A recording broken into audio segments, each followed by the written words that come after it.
By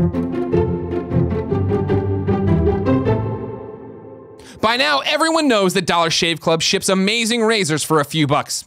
Tim's been a member for a while, and he loves the shave, and I love the way he looks.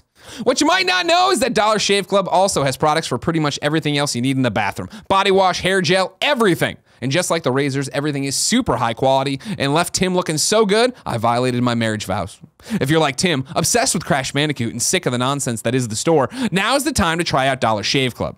For a limited time, Dollar Shave Club is basically giving away their starter set to new members. For only $5, you get the executive razor, 3 trial size versions of their most popular things, some blades, you'll enjoy yourself. In your first box, you'll receive their shave butter, body wash, and 1 wipe Charlie's butt wipes. I am not making this stuff up, along with the razor and that premium weighty handle that somebody likes, the cassette full of cartridges. And after the first box, replacement cartridges are just a few bucks a month. This offer is exclusively available at dollarshaveclub.com/Greggy. That's dollarshaveclub.com/Greggy. What else are you gonna shave with? A shoe?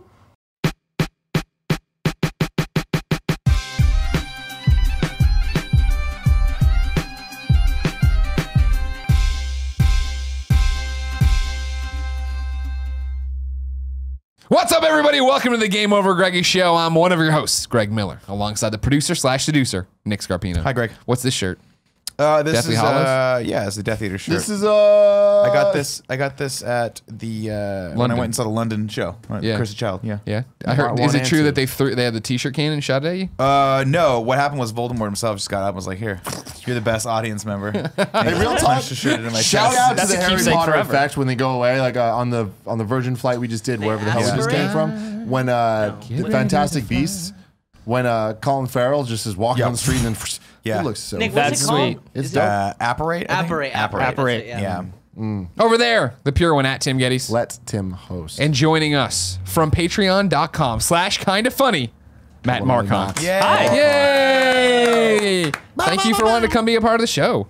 Thanks for having me. Now, here's what I'll tell you straight off the bat. We haven't. This is weird. Usually, I think you're the first Patreon guest who has been completely under Kevin's rule. Whereas before, I used to be point of contact. I'd talk to people. I'd direct them. I'd know more about them. So you and I haven't talked that much. Okay. You got here. You got there's like 7 of us now, so you get to talk to a bunch of people. I want it on the table right away. Just dislike your name. It's Matt Marcon, and I want to keep saying Mark. Because it's Matt Marcon. See, that's my uncle. It's too close. Mark that's is my your uncle. Mark. Wait, you have a Mark Marcon? Mark Marcon. My dad is Michael Marcon, and my mom. Oh no. Mary Marcon. Oh my God. I thought you were gonna say Marcon. Well, that'd be weird if that was my mom. Mark Marcon sounds like a superhero.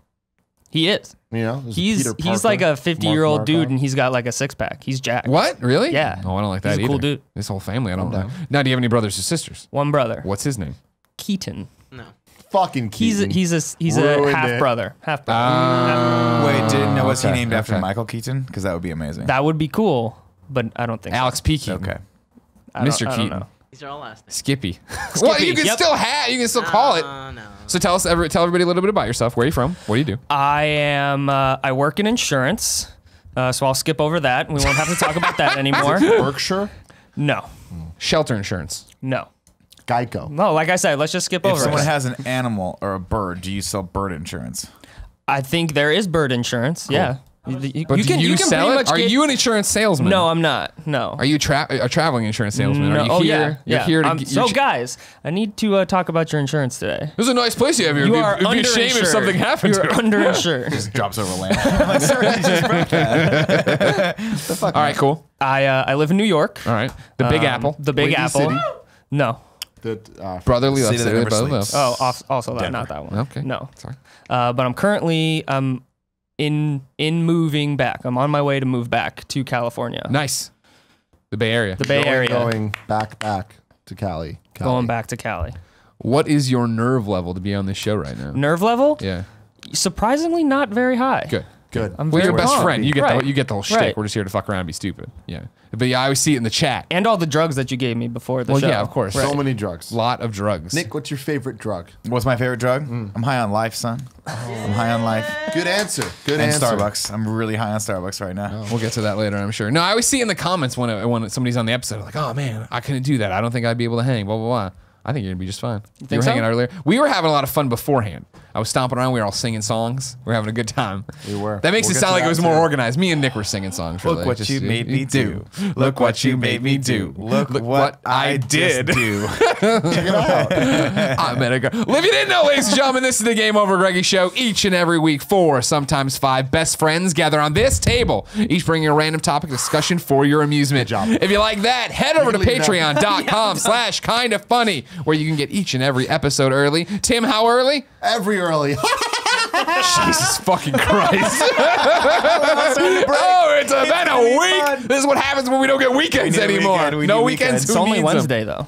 I know. That's Remind us, sad. please, Jesus. So early, you can be watching us as we recorded right now. That's right. So many people are doing it just for $1. That's great. Or you get crazy perks like being on the show. So go over to Patreon. Check it out. But if you got no money to toss our way, no big deal. Head over to youtube.com/kindafunny, where we post the entire show, topic by topic, day by day, until it goes up as one big video and MP3. Nick, Yes, sir. you get the topic glasses. Where did you get these weird What are ass you gonna- Mr. Magoo glasses? Last day of June. It's a game that's out. Man, you It just came in. dated It came in. yourself It came in so the. hard. It came in the press. Looks like pack. Mr. Peabody. Mr. Oh, yeah. Magoo. Look at the. You look good. Look at the camera.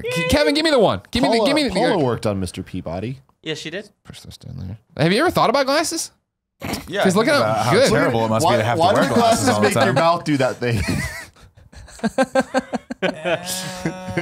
You look. Do I look? How, You look how- like a professor. Hold on, let me try. Let me just straighten this out. Straighten them out. Yeah. Let me tell you something about the history of the French people. Thank you. Finally, I'd love to hear about the history of the French people, Professor Scarpino. They're all dumb. Wow. There it is. Wow. There it is. So they're the kind of people Only that the would smart say ones come to America. these dumb French people are the Yeah. kind of people who would say Cheetos are chips. They would probably think all chips are the same. They Sure. would probably also put the Funyun in the chip category, and we all know that the Funyun lays squarely outside of the chip category. Sure. Yeah. Yeah. Where's it That lie? that doesn't even have. Where's it lay? It's a Frito-Lay. Colette. It's a circular Colette. In your face, you got pwned there, huh? Didn't you? So goddamn much. Ah, he Colette. got you. Tim doesn't like when I pay attention to things. No. Because he always expects that I don't, because 99% of the time You're I have not. no idea Yeah, what you guys are talking exactly, about. exactly. But then the one time I do, it throws him off a little bit. Yeah, And you he got doesn't him. appreciate You- that. it's like you guys are like two great sumo fighters, and he thinks he's gonna knock you out of the ring. And you just come and you do that thing where Yeah, we're exactly like E sumo Honda. fighters. Sumo yeah, fighters? yeah. I don't know. Sumo a lot about fighters. sumo fighters. Yeah. you no. you remember They're Yokozuna very though? fat. Yeah. Yeah, of course. Just what Yokozuna would do then, sure. You know. Remember when Lex Luger slammed him? No. Big moment when Lex Luger. Nick, what's your topic? My topic today comes from a thing that's near and dear to my heart: Starbucks.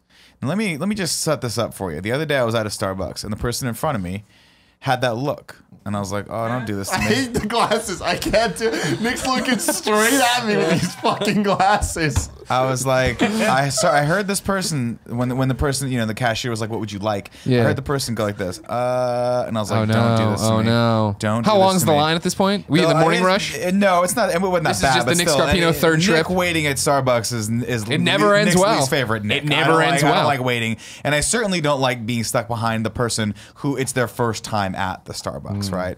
And I was like, then I took a step back and I was like, you know what? Maybe I should have some patience, because what a wonderful thing I'm getting to watch right now. Someone's first experience. That first taste of the sweet candy. Virginity. At Starbucks, Being lost. right? Yeah. Busted And so I open. wanted to talk to you guys about your first experiences at Starbucks. Greg, I Gotcha. know you're newer Don't fucking touch me like that ever again. than we are. Tim and I have been addicted to Starbucks for a long time. No, what? No. Really? No, what? No. Oh, newer no. to Starbucks. No, Let's not go down the newer. line. Yeah, I just I'm wanna not. talk about Starbucks.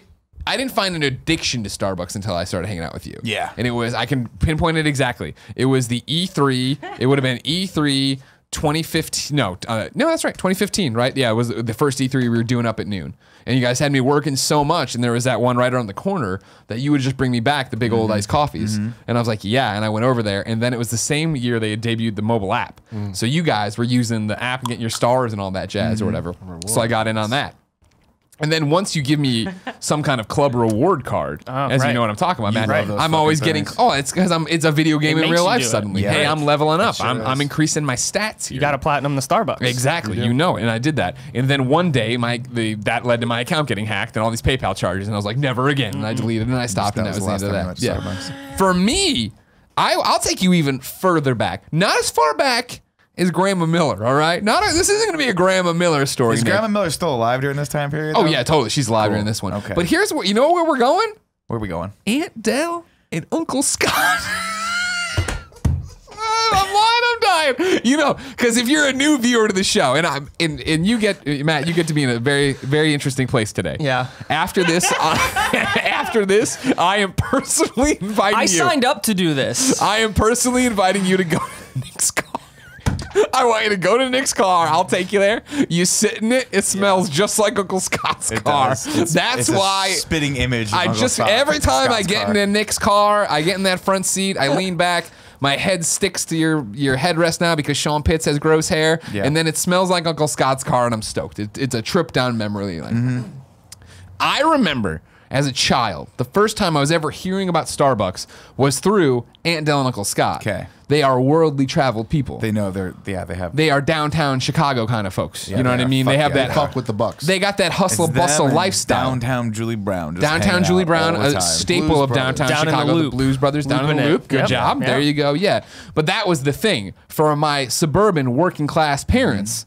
They're not drinking no Starbucks. They never heard of the they're like Starbucks. Dunkin' Starbucks. Donuts. Starbucks. I remember Starbucks when Aunt and Uncle Scott introduced this to life, and they're talking about how addicted to it they are. It seemed like the fanciest of fancy coffees. And now, granted, I know this sounds crazy. I'm sure, Tim, you're like 12 years old. Starbucks has been as big and popular and mainstream as you remember. It wasn't at the time. I remember this was a big deal that they were going. remember a time. That they're shut up. I remember a time. When what we you made fell him in do. love, I what you made remember him the do. time. Is that a Michael real Jackson. song? Yeah. You made. Michael I Jackson. just started singing lyrics, and I was like, "Is Greg gonna take this into a real song?" And you Of course did. it is, because Greg knows And lyrics you in every did. song. This is also another. Jesus Christ. You know it's another- bad when he stops mid-sentence, I need- thinks about it for a second, and then just starts laughing. I need your help on this one, All right, Big Daddy. okay, let's go. All right. I'm on this train with you, You sir. remember where I'm going with this. I'm on this He doesn't. Snowpiercer with I you. Let's just guarantee keep he it- doesn't I was remember. there, man. I'm with you. Remember the Time was the music video with Lisa Marie Presley and Michael Remember the Jackson, right? time. Yeah. I distinctly remember this one. Oh, maybe I don't. Remember the time I distinctly remember? Oh, maybe I don't. This is the same video where he hit the car with the bat and the crowbar and turned into a cat at the end. Oh, I don't know. Oh, no, that's black and white. Yeah, I thought that. Did they I don't- debut the same night? Kevin, can I get a Google on when did Fox not. debuted? Remember, did Fox TV debut Remember the Time or black and white or both? I remember him smashing shit. Yeah, oh yeah. And I think that was black or white. That is true. No, that's been Yeah. covered. That's been covered. I'm And I was trying to like, remember. That was Scream. Never mind, that was Scream. little baby, Scream. little Janet little Jackson. young Greg, not baby by any means at this point, Matt. Right. Sitting there, Mom had made this like 3-layer dessert thing that was really good.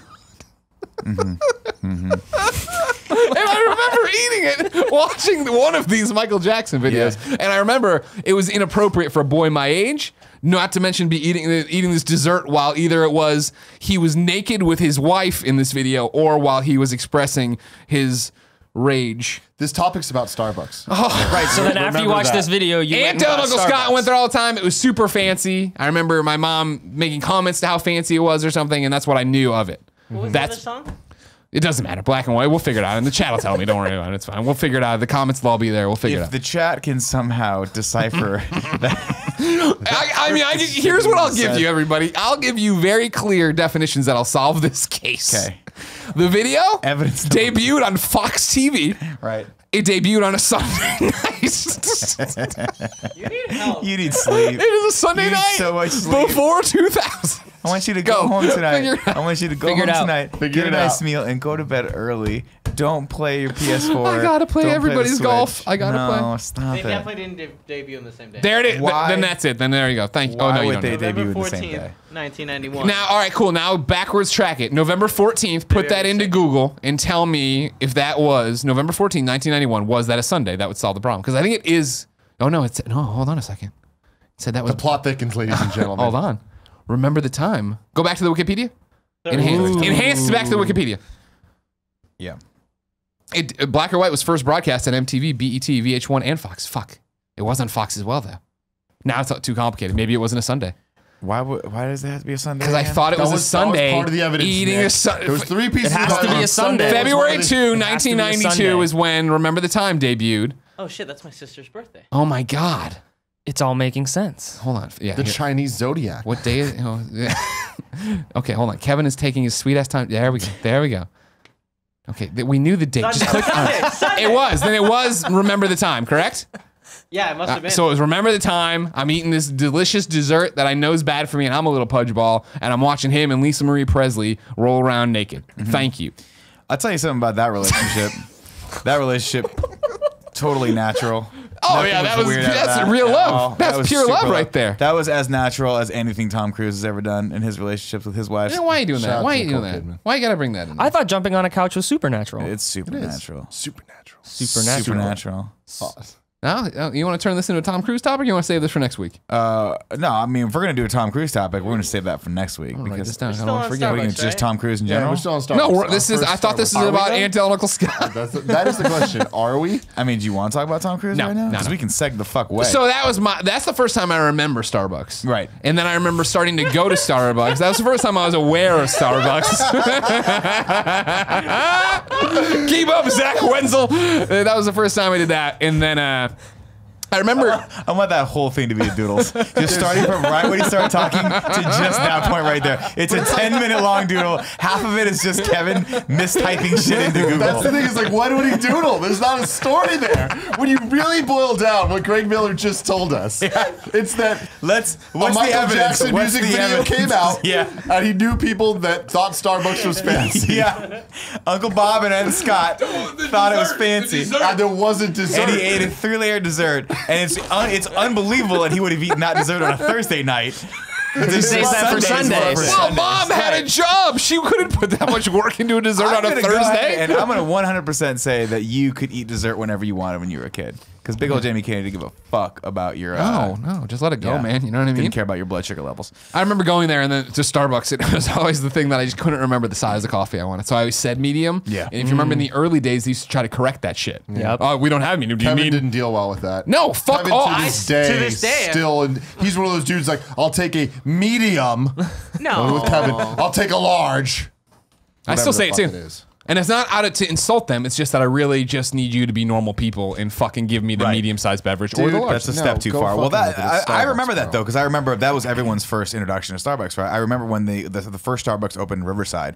It was the Mission Grove Shopping Center, where I would later work as a pizza chef at Boompas. No longer there. Shout out to Boompas. No longer there. A chain or local establishment? It was a local establishment, and I think it's gone now. In fact, I know it's gone now. Dude, you just stated that twice. Yeah, no longer there. It's no longer there. I remember seeing Starbucks coffee. Ooh, that's really fancy. And you walked in, and I think I was like, wow, I feel like so ignorant that I don't know anything about the world right now. And I'm kinda seeing fun. the entire world through These are Starbucks, right? Ethiopian beans. Whoa, Sumatra, where's that, right? And everything was espresso based, right? You remember, like, and you didn't know what an espresso was. You barely knew what coffee was. Still don't. Espresso is It's just, small cups of coffee. yeah, just little tiny cups of coffee for little tiny people. I And know what espresso is. depending I don't know what on it is, though. it's just a different bean. Different bean. Yeah. But Isn't there don't- no water I in don't it? know what that means, though. There's water in it. There's still water. It's not water- just sand. There's also sand in it. No, yeah, I mean, I remember thinking like, oh my God, what is? And then, but I look back to my storied history with Starbucks, and I think to myself, wow, like those first drinks we used to get were basically just chocolate sundaes. Yeah. Remember those? Like it was always the mocha frappuccino. Well, that was the Yep. thing. The Frappuccino frap was was like- what I think really got Starbucks. really gets everyone Because in there. I agree with you guys. Starbucks was the, oh shit, it's a fancy. Right. Like, there's a coffee shop dedicated. It's a chain that's everywhere. Right. And it was like They I don't felt mind like you I just didn't sitting understand it. around. Exactly. It was a game changer. But I was a dumb kid. I wasn't going there. I was like, that sounds stupid. But then they're like, we'll give you Frappuccinos. Right. This is just caramel sugar, but Frappuccino. yeah. Right. That became just like, oh, I'm going to save my money up to be able to get one of those bad boys because they were expensive. they were fucking good. Yeah. And this You're is like dropping $4-5 for one of those. dude, fuckers? I was, but you have to understand, like, this is like me post high school. I think I really remember Starbucks being a thing for me the summer between my senior year of high school and freshman year of college. 18, I'm working as a fucking, I'm throwing dough every night, right? Taking that hard-earned money, putting it right back in to Frappuccinos, and me and my boys, because there's nothing else for an 18-year-old to do in Riverside, because couldn't drink, and I just stopped doing meth. So I was like, I'm gonna go and just drink Frappuccinos and smoke cigarettes outside. And Yeah. that's all we did. Yeah. That's Yeah. all we would do. And that started me on that path for doing that up until about 2 years ago, Yeah. where I still drink a lot of coffee. I just don't smoke the cigarettes anymore. See, Matt, what I don't remember my first time at Starbucks because How old are you? 23. Yeah, I guess because you were like when you were a baby. Right. Your mom probably just took you into a Starbucks. And she didn't. No, I mean, my parents aren't coffee drinkers. No one's a coffee drinker in my house. But it'd be like, hey, it's kind of cold outside. Let's get a nice little hot chocolate. Okay, And sure. Nice little hot shout chocolate. the fuck out to Starbucks hot chocolate. Yeah.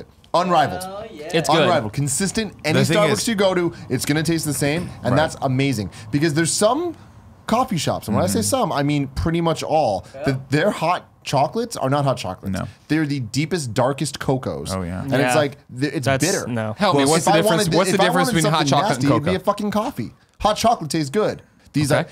I'm down for cocoa. So I don't they wanna used hate to, on they cocoa. started doing these things called the drinking chocolate. Remember that? Like Starbucks Oh, yeah, tried I've to seen bring that. that. Oh, yeah. Starbucks said, hey, we've got perfect hot chocolate. Let's try to one up ourselves. And they brought in drinking chocolate, which is just a fucking melted chocolate bar. You were just drinking a melted chocolate bar. And after about 4 sips of it, your hands start to shake Yeah, you just and can't your do it. eyeballs go cross. Yeah. It's like 400 grams of sugar. I mean, we were talking about, frappuccinos and all that. I mean, we have to say something about the PSL. Well, It's about to be back. It might It is. even I be was back. thinking about that Is it- recently. Yeah. You are. What, a are you big shaking your head fan. there? Yeah. What are you shaking your head about? I'm shaking my head about pumpkin spice in general. In general? In general. In which No, way? this is thin ice now. And just like it's gone way too overboard. Oh, no. But that doesn't take away from the fact that it's special. Yeah. Sure. know, it's well, still it's just like the green shakes at McDonald's. Oh, Shamrock Shake? Shamrock shakes. Yeah, Yeah. yeah. Well, those suck and always have. Ken Shamrock was a god. well. He was really good. Ankle And the lock. fact that McDonald's was like you were so good in the early days of UFC WWE. that we have to Ken Shamrock. Yeah. Ken Shamrock. Wait, what are we talking about? We're both right. We are both right. Wait a minute, there was a Ken Shamrock.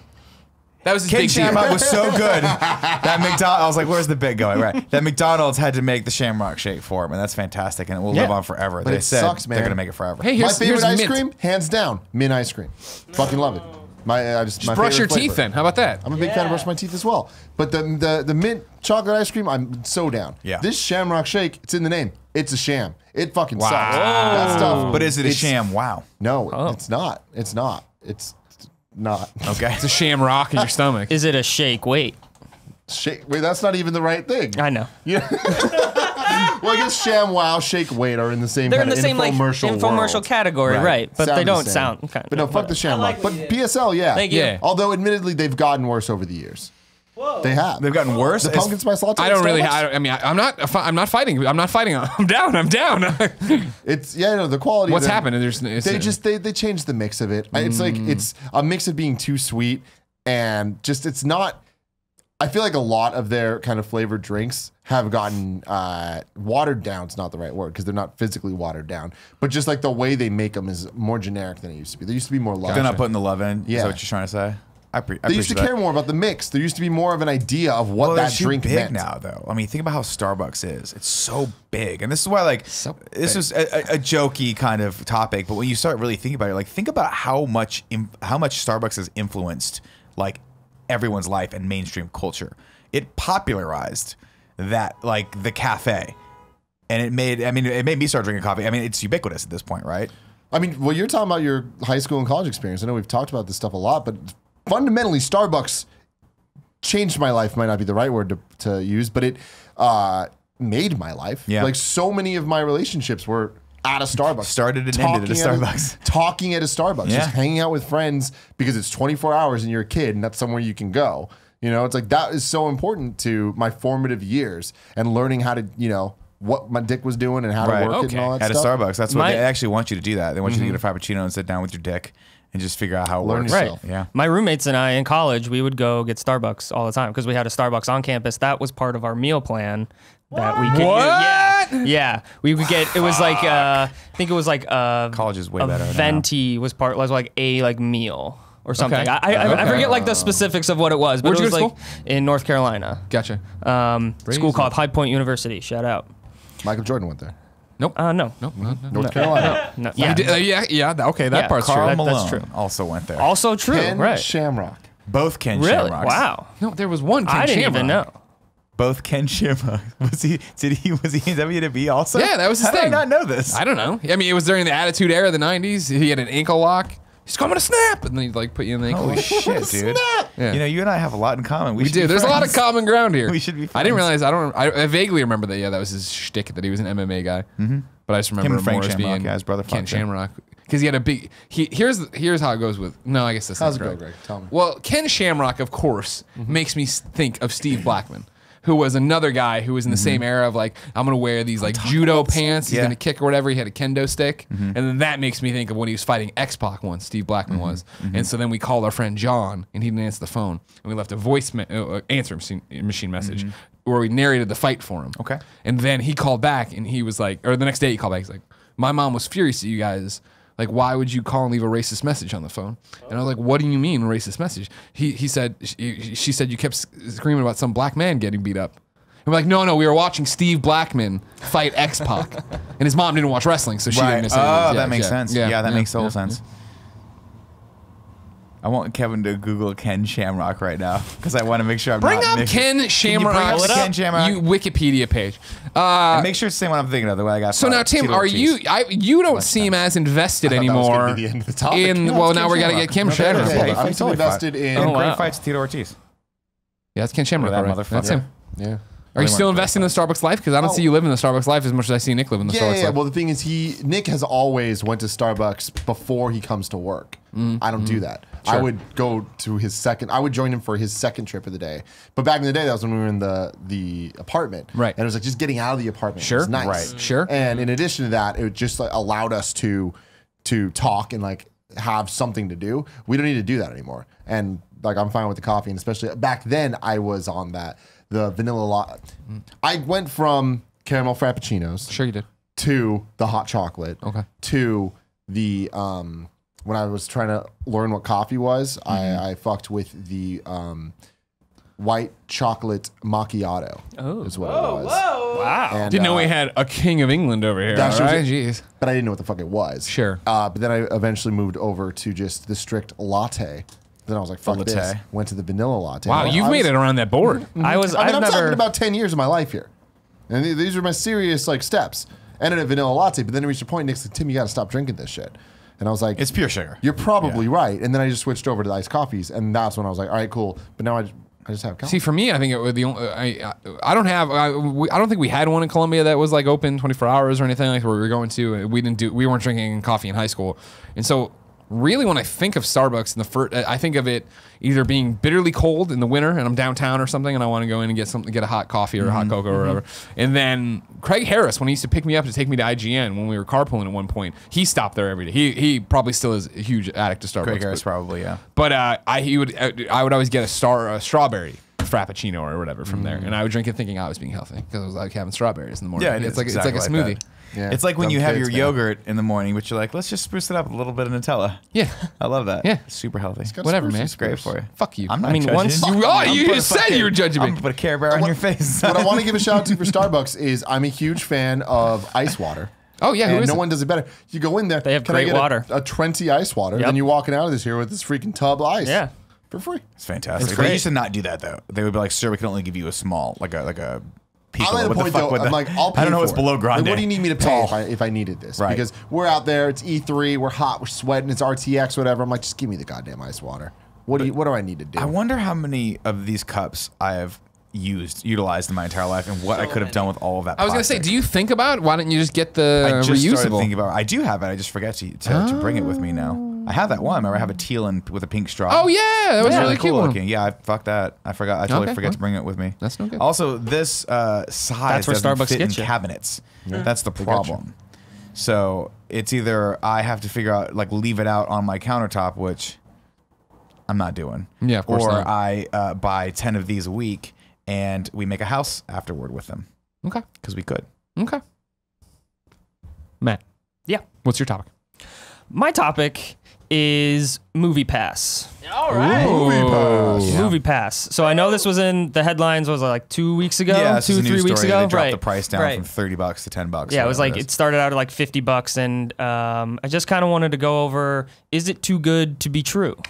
So can you catch us up on what exactly it is and Yeah. what it does and doesn't have? Right. Okay. So MoviePass, like we said, it started. It was a company started by one of the Netflix co-founders, and he started this. It used to be like $50 a month, I think it was something like that, and where you could get a movie ticket free per day. if you pay $50 a month. Okay. And so recently they dropped the price down to $9.95. Now the whole process of it, $9.95 a month for a movie ticket every single day. To theoretically see unlimited movies. Basically. You could see one a day. you could see one a day. But what are the restrictions? No new releases. gotta Or be still, a I go lot to the of dollar restrictions. theater. Where are you no, getting no, me? no, So no. here I kind of got some notes in Give here. me the notes. Give me the high. This So hot just level how it items. works is it's an app. And so you go on the app and you say, I want to see, it's Spider-Man or Wonder Woman at 7 o'clock. And so you go on the app. You have to be within, I think, like 100 feet of a theater or something like that. Weird. And so you have to be in the vicinity of the theater. And you say, okay, Spider-Man, 7 o'clock. And then they also send you a debit card. It's a MoviePass debit card. And so you pick your movie, then it's whatever the ticket price is, $12 or something like that. Let's just say a random price. So then you walk up to the counter and say, I'd like to see Spider-Man at 7 o'clock. Like, okay, that's $12. And then you give them the MoviePass debit card, and it already has the $12 loaded on. They swipe it, and you're on your way. Now, the only restrictions is that it doesn't work at like special theaters, like an Alamo Drafthouse, or It does work at our Alamo. It does. Drafthouse, I didn't know that it was all of can't- them. You can't go to IMAX or 3D. Yeah, Those are the well, you restrictions. can go to IMAX or 3D. You just have to pay the upcharge of so if it's $16, you just have to pay the $4 difference, whatever it is. So that's kind of what the restrictions are. I don't know how it works for advanced, like if you wanted, so if like Thor tickets go on sale, in a couple weeks or whatever, and if you want to see that, if you want to see that first movie, I don't know how that works. I don't think it does work. Yeah, I don't think it does. It's You just have to be day 100 feet in front of Right, the you'd theater. have to just like camp out in front of the theater waiting to get a ticket. I don't know. So I guess, so the question is about MoviePass is, it's $10 a month, but that's obviously not sustainable as a business model.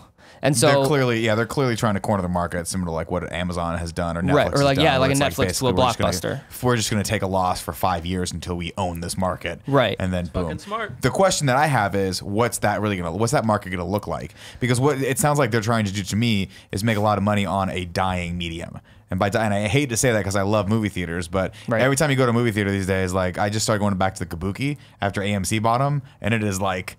I mean, there's literally just like spots on the wall. It looks like they just tore shit down. Like, no, they're not even trying to make this a premiere theater anymore. No. Now it's just, hey, we show movies here, and it's a bargain bin, basically.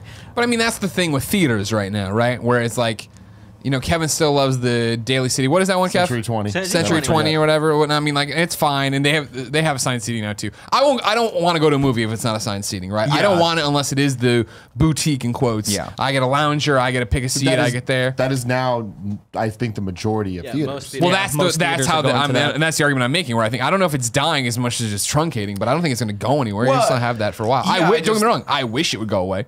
Whoa. I wish it would fucking all just go. Hey, Spider-Man's out today in theaters or on your PlayStation 4 or whatever. Well, that's the more interesting of these. I'm like, part of the reason why this has not really registered on my radar is because, well, for one, Tim hasn't told me I need to worry about it yet. So as soon as Tim figures it out, that means I'm way behind the curve, and then I need to start doing it. But it just seemed like before you had read all those things, I'm like, there's going to be something in there that's going to be too much of a pain in the ass to deal with. And the fact that you have to be close to a theater or you can't get the tickets you want when you want, Right. That's a deal breaker for me. Having said that, I will continue to like keep an eye on this. And once it is just as easy as I open an app on my phone, hit the thing I want, and the QRC, the ticket code comes up. And that's it, and it's just right there. Cool. Then I'll go to the theater, but I want to be able to do that 2 weeks ahead of time, and with my wife. Right. What is the rationale behind the be with the 100 feet of a theater? Well, I'm sure that's just to limit people from reserving tickets and then not using them. Yeah. Yeah. The idea, Oh, because you don't pay with the 'cause debit you card can until you get- get there. yeah, I I see. think the audience for this is not people like us that are like, oh, we need to be there for Thor's premiere. It's for Right. people like high school kids or for old people or the people that It's- are it's- just like, I'm at the mall. I guess I'll watch a movie. Right. Which It's is, the- I've it- never been that way, but I It's think to a get lot the of people people are. who don't go to a lot of movies. Like all of us, I would imagine go to. We see you. I know you see a lot of movies. Yeah, I see so it's probably the about people 3 who or 4 right, movies a month, right. sure. So it's not for those people. It's for the people who like, oh, it'd be a nice time. Let's all go out to the theater. Like people who aren't. But I just feel like those people, like you're talking about people, like I guess there's a variety of different types of people that go see movies, but like I think of, okay, who's your target audience? The people that have families, right? Families with like 5 or 6 kids. You got to have 5 of those accounts. To Yeah, use you with. have to have 5 accounts. How is that going to work, right? That doesn't make any sense. Yeah, to me. it's not. I don't perfect. think it's families. I think that it'd be couples You think it's or the kids. college You think kids, it's the yeah. 18 to College 35 year kids, old, high like, school kids. Yeah, it's So maybe, but from my even- point of view, it's people at malls. They are the Even target this, I audience. feel like. So I feel like right now I wouldn't do it because I don't like these hoops. 100 feet, can't just do it all online. Yeah. Why not just give me in the app the It debit needs to card be as there? easy, that it needs to be I as can go? easy as Fandango. Fandango exactly. has an app. You pop it open, you find your theater, you go boom. It says, "Is this the credit card you want to use?" Great. For Boom, being done. a college kid, high school kid, whoever. Maybe I feel like the first time we got burned when we used to go to AMC Cantera like every weekend to go see a movie when we were in high school, right? The first time we would have gone there and be like, we're all gonna see this, and like four of the 5 of us got in or something weird like that to be like, oh well, fuck this, what a stupid system. Like I want to be able to make sure we're all. I don't like that tension. Because then I we're don't back to the either. same tension Yeah. of like why I don't like fucking waiting in line for 3 hours to hope that I get the seat I want. In a movie And theater. it's the reason why movie theaters will eventually not exist, like Right. on this big a scale. I mean, they've been diminishing for probably the last 10 years, but eventually, 20 years from now, it will be a boutique experience similar to the Alamo Drafthouse, but it won't be the preferred medium, right? What you're Right. talking about is even that little bit of like Thor's coming out in a month. Fuck, one of us needs to figure out how to get everyone tickets. How many tickets are we gonna get? I don't know. Who's gonna come? Is Giga coming? I don't know. Get an extra ticket for her just in case. Now it's like stressed. They're stressed, right? Like, is your wife gonna come? No, she doesn't leave the house after 6 o'clock. But like all of that is the reason why eventually there will have to be some other system that takes its place. And I don't think it's going to be on demand. I think it's going to be similar to whatever that thing is that you can get now or used to be able to get, where it's like you spend thousands of dollars and it's a box that sits in your living room and they just everything that's new just goes straight to you. Apparently that's a thing. Have you guys heard of this? I've heard of it, but Yeah. I don't remember Yeah. anymore. I don't know if it's Do you know actually what it's something called? people No, are doing. I just heard of it. But yeah, it was obscenely expensive. Yeah, but I mean, I remember Right. hearing about it years ago. It was like $50,000 or something like Screenflix that. or something like yeah, that. something like that. Screenflix, yeah. But of course, Yeah. I'm sure that has plenty of like restrictions and shit on Right. it too. Where it's like you can't get every movie you want. That's Right. that's always the shitty thing, right? It's always the shitty thing about buying like the Disney Pass, right? Where like there's always blackout dates, and nobody likes the blackout dates. Unless, Those are that's the fucking thing, though. annoying. There's the most premium one, and that's how they get you on this. Right, thing. exactly. I think that the narrative about theaters diminishing and going away, I think that people like us want to believe that more than it's actually true. Like when you look at the just the sheer numbers, there's more money coming in, and granted, tickets are more expensive and all that. Doesn't matter. There's more money coming in, right? When you add 3D, when you add IMAX, when you add all these other upcharges, like every week a movie is breaking records for whatever's coming out. I look at any market that I've been familiar with, whether it's Austin or San Francisco or New York. Those are probably the 3 that I'm most intimately have with. knowledge of. Yeah. Like there are more theaters now than there's ever been. In my entire time growing up in San Francisco, I've seen 2 theaters close. I've seen 6 come up, right? And none of them they've only gotten bigger. They've only had more options and more things going on in them. So it's like, I feel like Netflix and all that stuff has kind of shifted our perspective, and like we're like, oh well, here's how we want things. But I think that the mainstream consumer isn't worrying about any of that stuff. Sure. I mean, it does give people, families, things like that, outings, things to do, right? People do still need stuff to do, and people do want to get out of the house. Well, I know that AMC, because along with this article, when this news hit, AMC like the next day, they came out saying that we're against this. AMC is strictly against this. They can't pull out of it. Like they can't. And here's the thing. So what AMC is arguing is that it's going to change the movie industry for the worse. They feel, because if you think about it from AMC's perspective, Theater if chains always say shit like this. Well, though. They say yeah. the same thing when Netflix is like, "Yo, we're just gonna start making movies indirectly," and people are like, you can't do that. Like the big shit between Netflix and Amazon and movie theaters is that Netflix wants to do day and day Right. releases, Right. and they want to put them in theaters people want, and the movie theaters are like, "No, we don't want you to do Yeah, that." and I'm They're not- like, "Fuck I'm you, not- guess what? We're gonna win." I'm not saying they're in the right. I mean, Right. obviously it's a dying industry. But what AMC is arguing is that they have this $9.95 for a month for a whole year. That's what MoviePass has set their price. They're like, we're going to have this price for a year. But AMC is worried about is that, all these people are going to sign up, and when it fails, when it probably will, because it's just not a sustainable price point, is no one's going to go to the movie theater anymore because no one's going to want to pay a $12 ticket anymore. So that's what AMC is arguing, is that, well, they just paid $9 a month to see every kind of movie, but now they don't want to go to the theater to see a $12 ticket. So they're arguing that it's just going to shift the whole dynamic of it. And so what the biggest picture is, well, it's obvious that this has to be too good to be true, because how can a company survive by practically losing money, like you had said? And so what's behind that is, right before this happened, a data analytics company called Helios and Matheson. They're a data mining company. They bought like 51% of MoviePass. And so a theory is that what they're going to do is now they have data on everyone who's buying movie tickets. You know, what time you're going, when you're going, what movies you're going to see on what day. Household income. Right, location of who's theater, blah, blah, blah. buying tickets, where, in what region of the country. And what they're probably going to do is gather it all up and say, hey, Disney, hey, Fox, hey, Warner Brothers, how much do you want for this information to where you can market, when you should release movies, when, where, you know, all that kind of stuff. And I think that's Fandango do that though. Like, doesn't Fandango know everything about you? Aren't there already places out there that have that information? true, but that's also more representative of actual moviegoers, not just the people that are subscribing for this type of pass. So, right? but your argument, or the argument these theaters are making, is that this is just a play for the information to sell. And but you figure too that, like, based on what we're talking about of what this is different information than Fandango, right? Like, I'm Fandango, I would do this all the time, but we're saying this pass is for people who aren't motivated to go see movies. Right. These are the people who don't use Fandango. What MoviePass is trying to do, like what we were talking about before, is it's not for the Fandango people, because if people used Fandango, they'd be using it all the time. But obviously, there are people who don't use Fandango. And so I guess this is trying to reach those people, but I don't know who those people are. You know, if they're trying to reach an audience of people that don't normally go to the movies, then those studios can then go. The thing is, like, what this kind of reminds me of a little bit, and it is the same reaction I had when I think it was Nate Ahern was the first person I remember hearing, and he was like, "Hey, man," I was like, "Yeah, I'm gonna go to a Blockbuster or something like that and get a TV." He's like, "Why are you doing that, man? There's this new thing called Netflix, and you just sign up for it, and they send you a DVD, and it takes like 4 or 5 days to get to you, and then you have to remember to send it back." And I was like, "That sounds horrible. That sounds terrible." Yeah, that can't be right though. Nate, I remember you met him at IGN, right? Yeah, but Nate worked there like. Yeah, but I was using Netflix 2001, 2002. Really?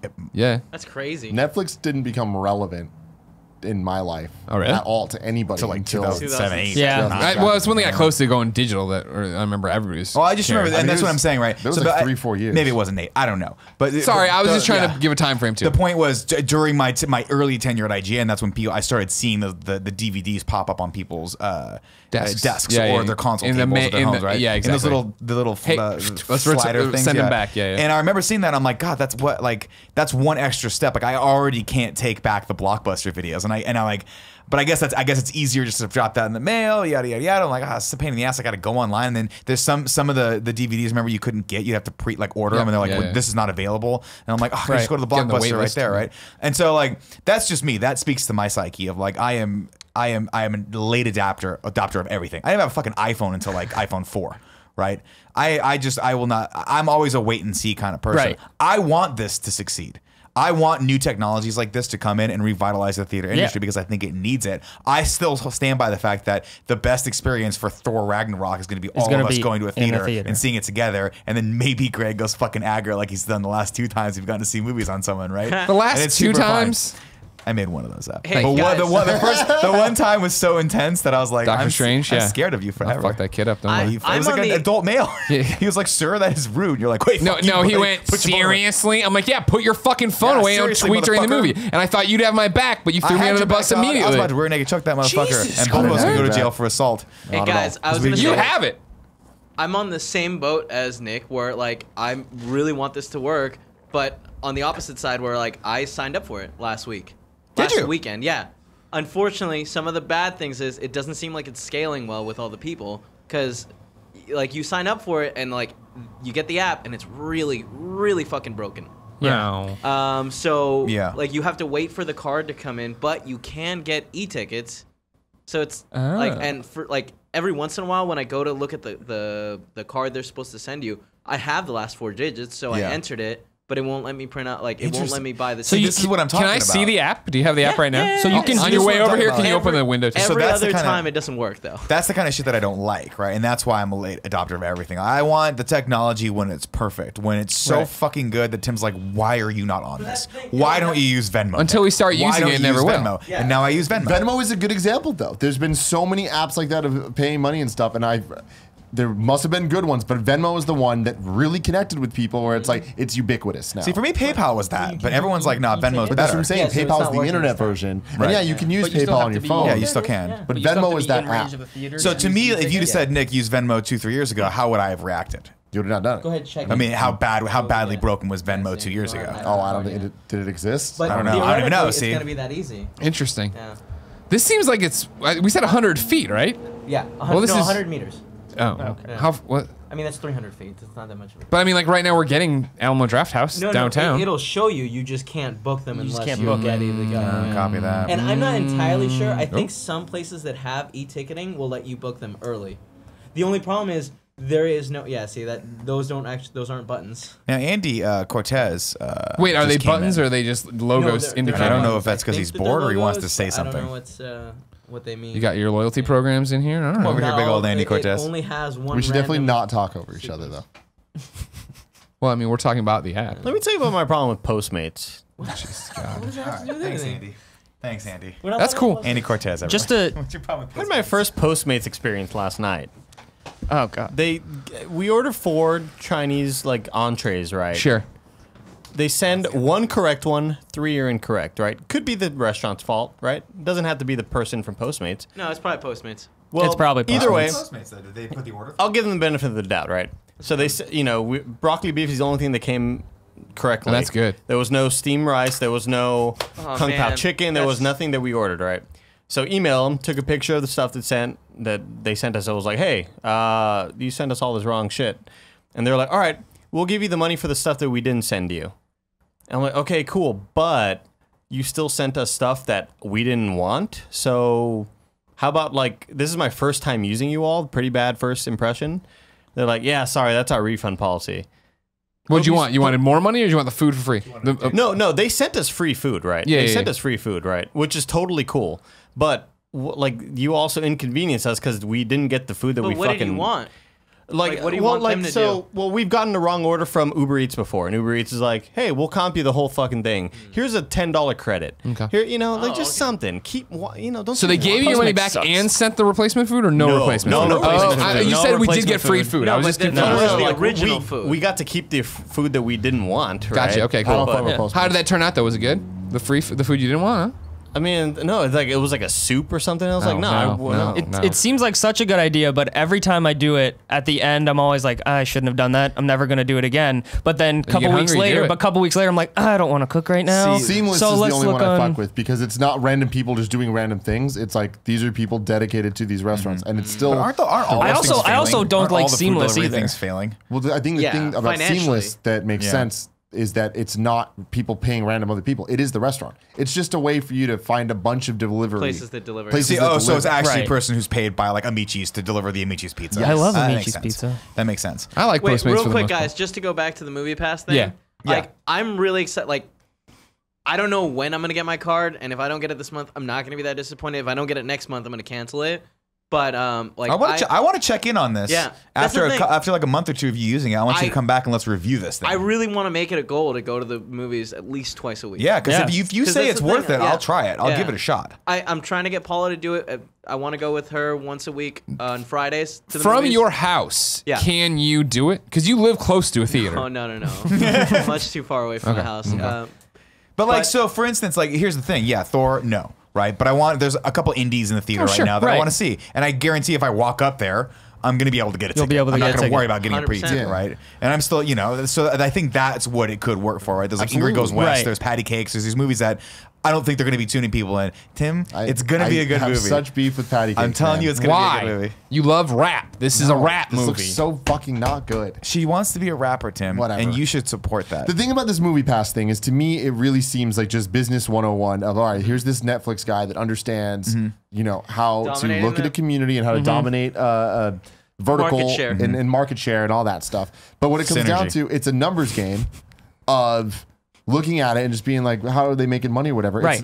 They obviously, and especially if they're working with the data Mining analysis company. Yeah, people, right. they understand that if 100,000 people sign up and actively use it, and they're going to lose money because they're only paying $10 to watch What would an active user do? I'd say at least 2 movies. It doesn't matter. You're still losing money. A month. Right. Yeah, but let's even say once a week, 4 movies a month, right? So they're losing that much money. They must have a guarantee that they're making enough money off the people that forget they signed up and are just gonna keep I'm coming sure back. there's that. Well, yeah, there's that. But I'm sure that is a big enough percentage that they're profitable from this, and it might not be hella, but it's enough to keep it I don't think going. it's that. I think it's the same model that the guy probably used when he started Netflix, which was, hey, we're just going to start and take a huge loss until we put blockbusters out of business, and that's what happened. But I mean, that's what I'm saying, though. Yeah. I feel like that's where you start. Yeah. But And I then guarantee that they've like got Netflix investors, and they was probably have a still, 5-10 they were plan. still good. I imagine that their plan is to get enough people where they can dictate the prices of the movie Right. tickets and lower it for themselves. Well, I don't know about that. I think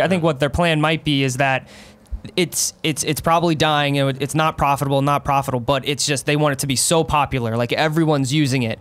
Everyone's using MoviePass to buy their tickets now, but they just can't. But they're not quite there yet, being profitable. But then I think they go to each movie theater chain and say, "Hey, let's strike up a deal. Yep, Let's work that's what I'm together. talking about. You cut us in on some of your profits, give us some of that, and we'll." Well, that's the thing, I too, because totally don't agree. I think it's the opposite side. I think that this is I think that they're like, yo, we can make money off of this. See, I don't. Let's do it. The weird thing is, you have to understand how movie theaters themselves make money, and it's not off the tickets. They take a big loss in the Concessions. concessions. It's the It's all concessions. concessions. So it's a matter of just getting butts in the seats, which is why this might actually be a viable plan for these people. It is about volume at that point. It's a volume play. It's not, so they need a ton of people, and this is how you do it. You got to operate at a loss until you get that Right. big base of users, and then you're ready to It's a rock and roll. fascinating thing. It's very much like we talked about GameStops and EBs, like a new program of or the Australian one, the one they're doing out in Philadelphia, I believe, of $10 a month, you get unlimited used games, come in, trade them out. And how I did that at Blockbuster back in the day for movies and for Yeah, games. I remember We just that. didn't take the movies back. And it was that thing, whereas if granted, I know summer's just ended, but if it was summer and I was a junior, senior year of high school or whatever, waiting for whatever's next, I would totally do this and go in the middle of the day. Me and my friends get all your friends get this, and every week you go to a Fuck yeah. Friday noon movie or whatever. I think it's a great concept. I think it's the same thing we talk about when we talk about comics, right? Where it's like, wouldn't it be so much fucking easier if you pay $10 and get every goddamn Marvel comic you possibly could get? It's just but there's that- restrictions on that too, and it's super. The thing about complicated. this one for me is just that I don't live super close to a theater. So Yeah, if I'm that's the going, hard right now going to a theater is Right. a cool. I like going to the theaters because we go to the good ones now, and because honestly, just about to be fair, the most only ones theaters are in the San good Francisco ones, are great, yeah. and that's the thing, right? Of like, if I'm gonna go to the Alamo, it's for a date night, it's for a movie I really want to see, and it's already across town You're from where I stopping am. off at that Bull and Bear, and you're getting a little old fashioned. You goddamn right, I am. You know I am. Yeah, get in there, maybe get that pizza port. port they got. I like that one a lot. Go in there, watch it. But it's like that's such an excursion that I'm never gonna make that giant trek to be like, all right, let's hope they got the seat I want or whatever. Right. But just- the thing is, we Lay it on have a movie theater a mile north and 1 mile south. Yeah, and we we've have two gone there movie 0 theaters. times. Yeah, that's true. But like now, if we have a MoviePass, I could see us all being like, "Oh yeah, fuck it, let's go." Yeah, let's just go. Why I've not? wanted to see movies Yeah. there before. Yep. I like seeing movies. See, I love the nostalgia shit, of seeing there's a movies in an third old one school I love movie it. theater. Stone's I Down. love it. I love it. I wish we lived in that world. I just don't think we live in that world. I don't think we do can't either, even and all I- get our shit together, go to dinner with him tonight. Well, we can't all play video games I know, at night. And I wonder how many people actually do still live in that world. That'll be the most fascinating thing. It's a good point. Yeah. Just to put a bookend on this. Please do, sir. I thought By it was the way, interesting. You're killing this topic. This is great. You came very thank you. prepared. I'm Much very happy better with than the you. Starbucks topic, Right. if I'm being honest. I didn't have much input on that. I think that's why. probably- Does 'cause you're Hunter Pence healthy. go out there and hit a home run every time? I don't know. I don't watch I don't know. I baseball. don't watch I'm like, you asking me for real? Because I'd have to Google that. Just to when I was looking up stuff, I thought it was pretty interesting of how we're talking about Netflix and Blockbuster and how Netflix overcame Blockbuster, but when they were competing with each other, Blockbuster had the opportunity to buy out Netflix, and they passed on it. And so what I found interesting was that way back when MoviePass was doing a pilot program, they were able to do it with AMC, and AMC passed on it. And so I just thought it was Interesting. kind What of would be- That would be I just interesting. thought What it would was be kind of- interesting, right, is if you take it internal. If AMC's like, all right, we got to fight fire with fire. Right. Let's Right. do it. We'll do it at this That's price, and it will be very interesting. Let's book it on the spot. Let's Right. do this. It's a reward program. Maybe the tickets cost more, but by a little bit. It is a you can't see it the first week it's out kind of thing, right? Where it's like, hey, you can see Thor Ragnarok, But you have to the wait till subscription, next but you got to week. wait 2 weeks. Yeah. Oh, I was thinking the opposite, where they're like, if you promise to see every movie here, not promise, but you know what I mean. Right. $10, you can get them everywhere. It's the opposite of this. Don't be close. As soon as you hit, because that's my thing is I feel like they could get around it if AMC makes its own app, which they already have. But Go to they put this in there. patreon.com/AMC. You can get it a week early. Exactly. But I mean, in their app, they're like, I want to see Thor and I want to see it on launch night. I click it, I do it, boom, and I pay right there. I see. Seats there. But then the problem becomes, I'm caught up now. what happens if 30 people don't show up to the theater, right? There has to be some level of penalty there. You're right. And especially nowadays when everyone's looking forward to the first weekend it's out, that's where all like the headlines are. Right. I overlooked These guys that one. do that stuff. It just didn't take off. AMC has its own program. Well, they have reward programs, right? No, what's the other one? Cinemark. There's AMC and Cinemark, yeah.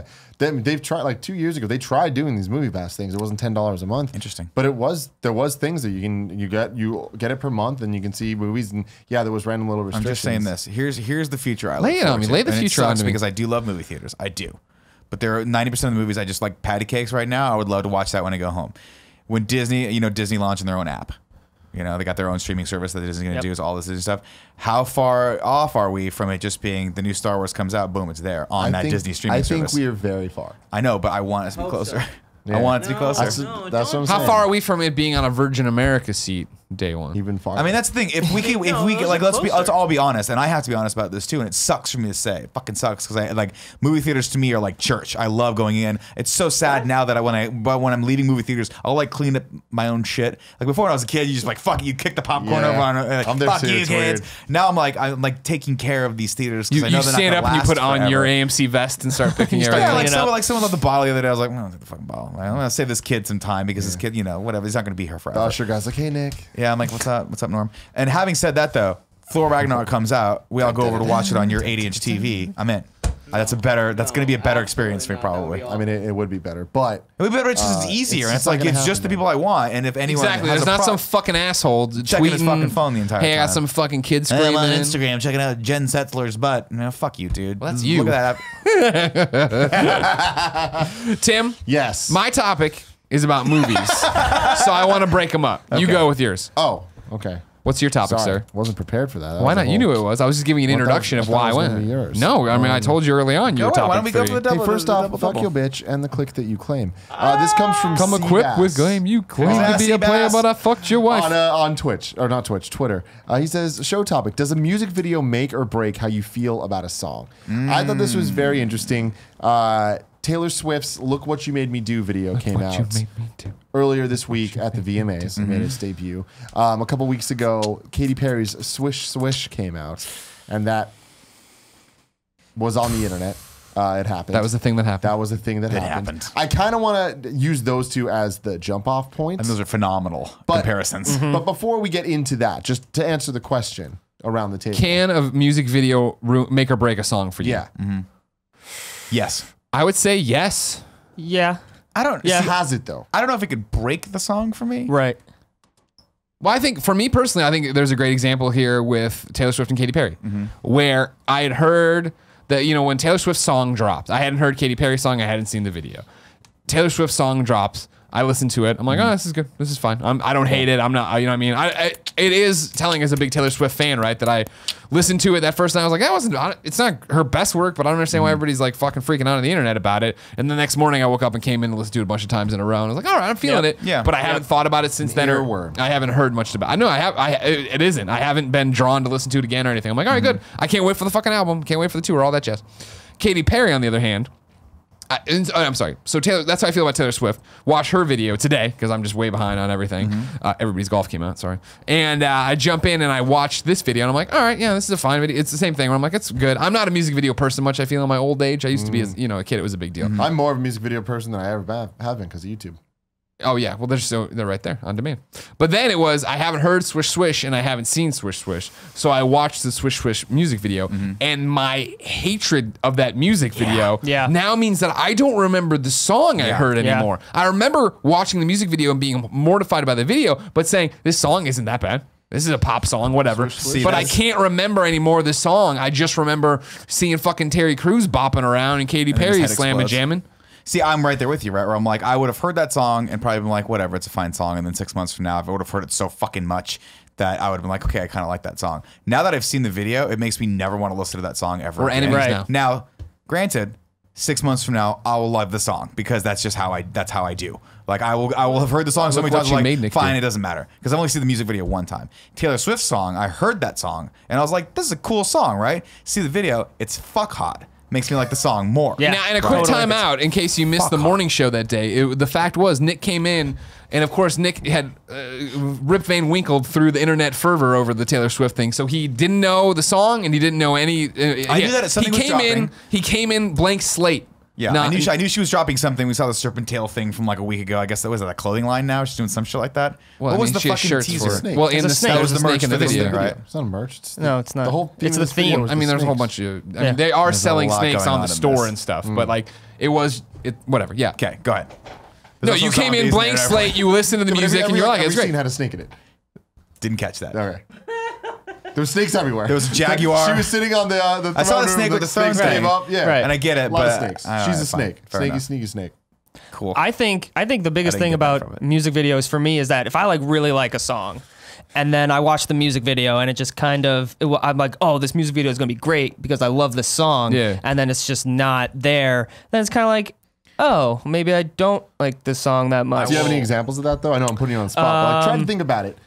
I think the most recent one was Ed Sheeran's "Shape of You," where like it just I really like the song, but then the music video really had like nothing to do with that song. And I was like, this doesn't make sense. He was like training to be like a boxer or something. I haven't I don't seen know. videos Like, to and fight it's just the internet. One video that stands out to me is a song that I would have been like, that's a cool song. Seeing the video makes me fucking remember it forever. Kiss from a Turn Rose. Down for What? Remember that? True. Where Wow, it goes that's a boom, great and it goes down, example. it keeps going down, and I was like, as the video The kept boobies going, I dance, was like, the this dick is a dances. perfect Wow. fucking video. This, because the song's generic as fuck. It's a dope beat, don't get me wrong, but it's wah, wah, wah, wah, wah, wah, wah, wah. That's all it is the entire time. Again with Get Low. Yeah, and then yeah, which is Same yeah. song. Yeah, so like Turn Down for What, you see that and you're like, okay, this is a fun way to use this. This is what I feel like they were trying to do with Swish Swish, but then someone along the way got so fucking high that it just derailed. Yeah. I They just put don't way too many understand cameos who in the it. audience for Swish Swish is. It's an interesting song because not when millennials. When you look at pop music, right? Both Katy Perry and Taylor Swift, it is just they are probably two of the best examples in current music landscape that are just the epitome of produced Yep. pop artists, where it's Yeah. just like this is going to be things. There's going to be manufactured beef. There's going to be all the shit that everyone always talks about, right? And when you look at it, I think there's two very different songs, two very different videos.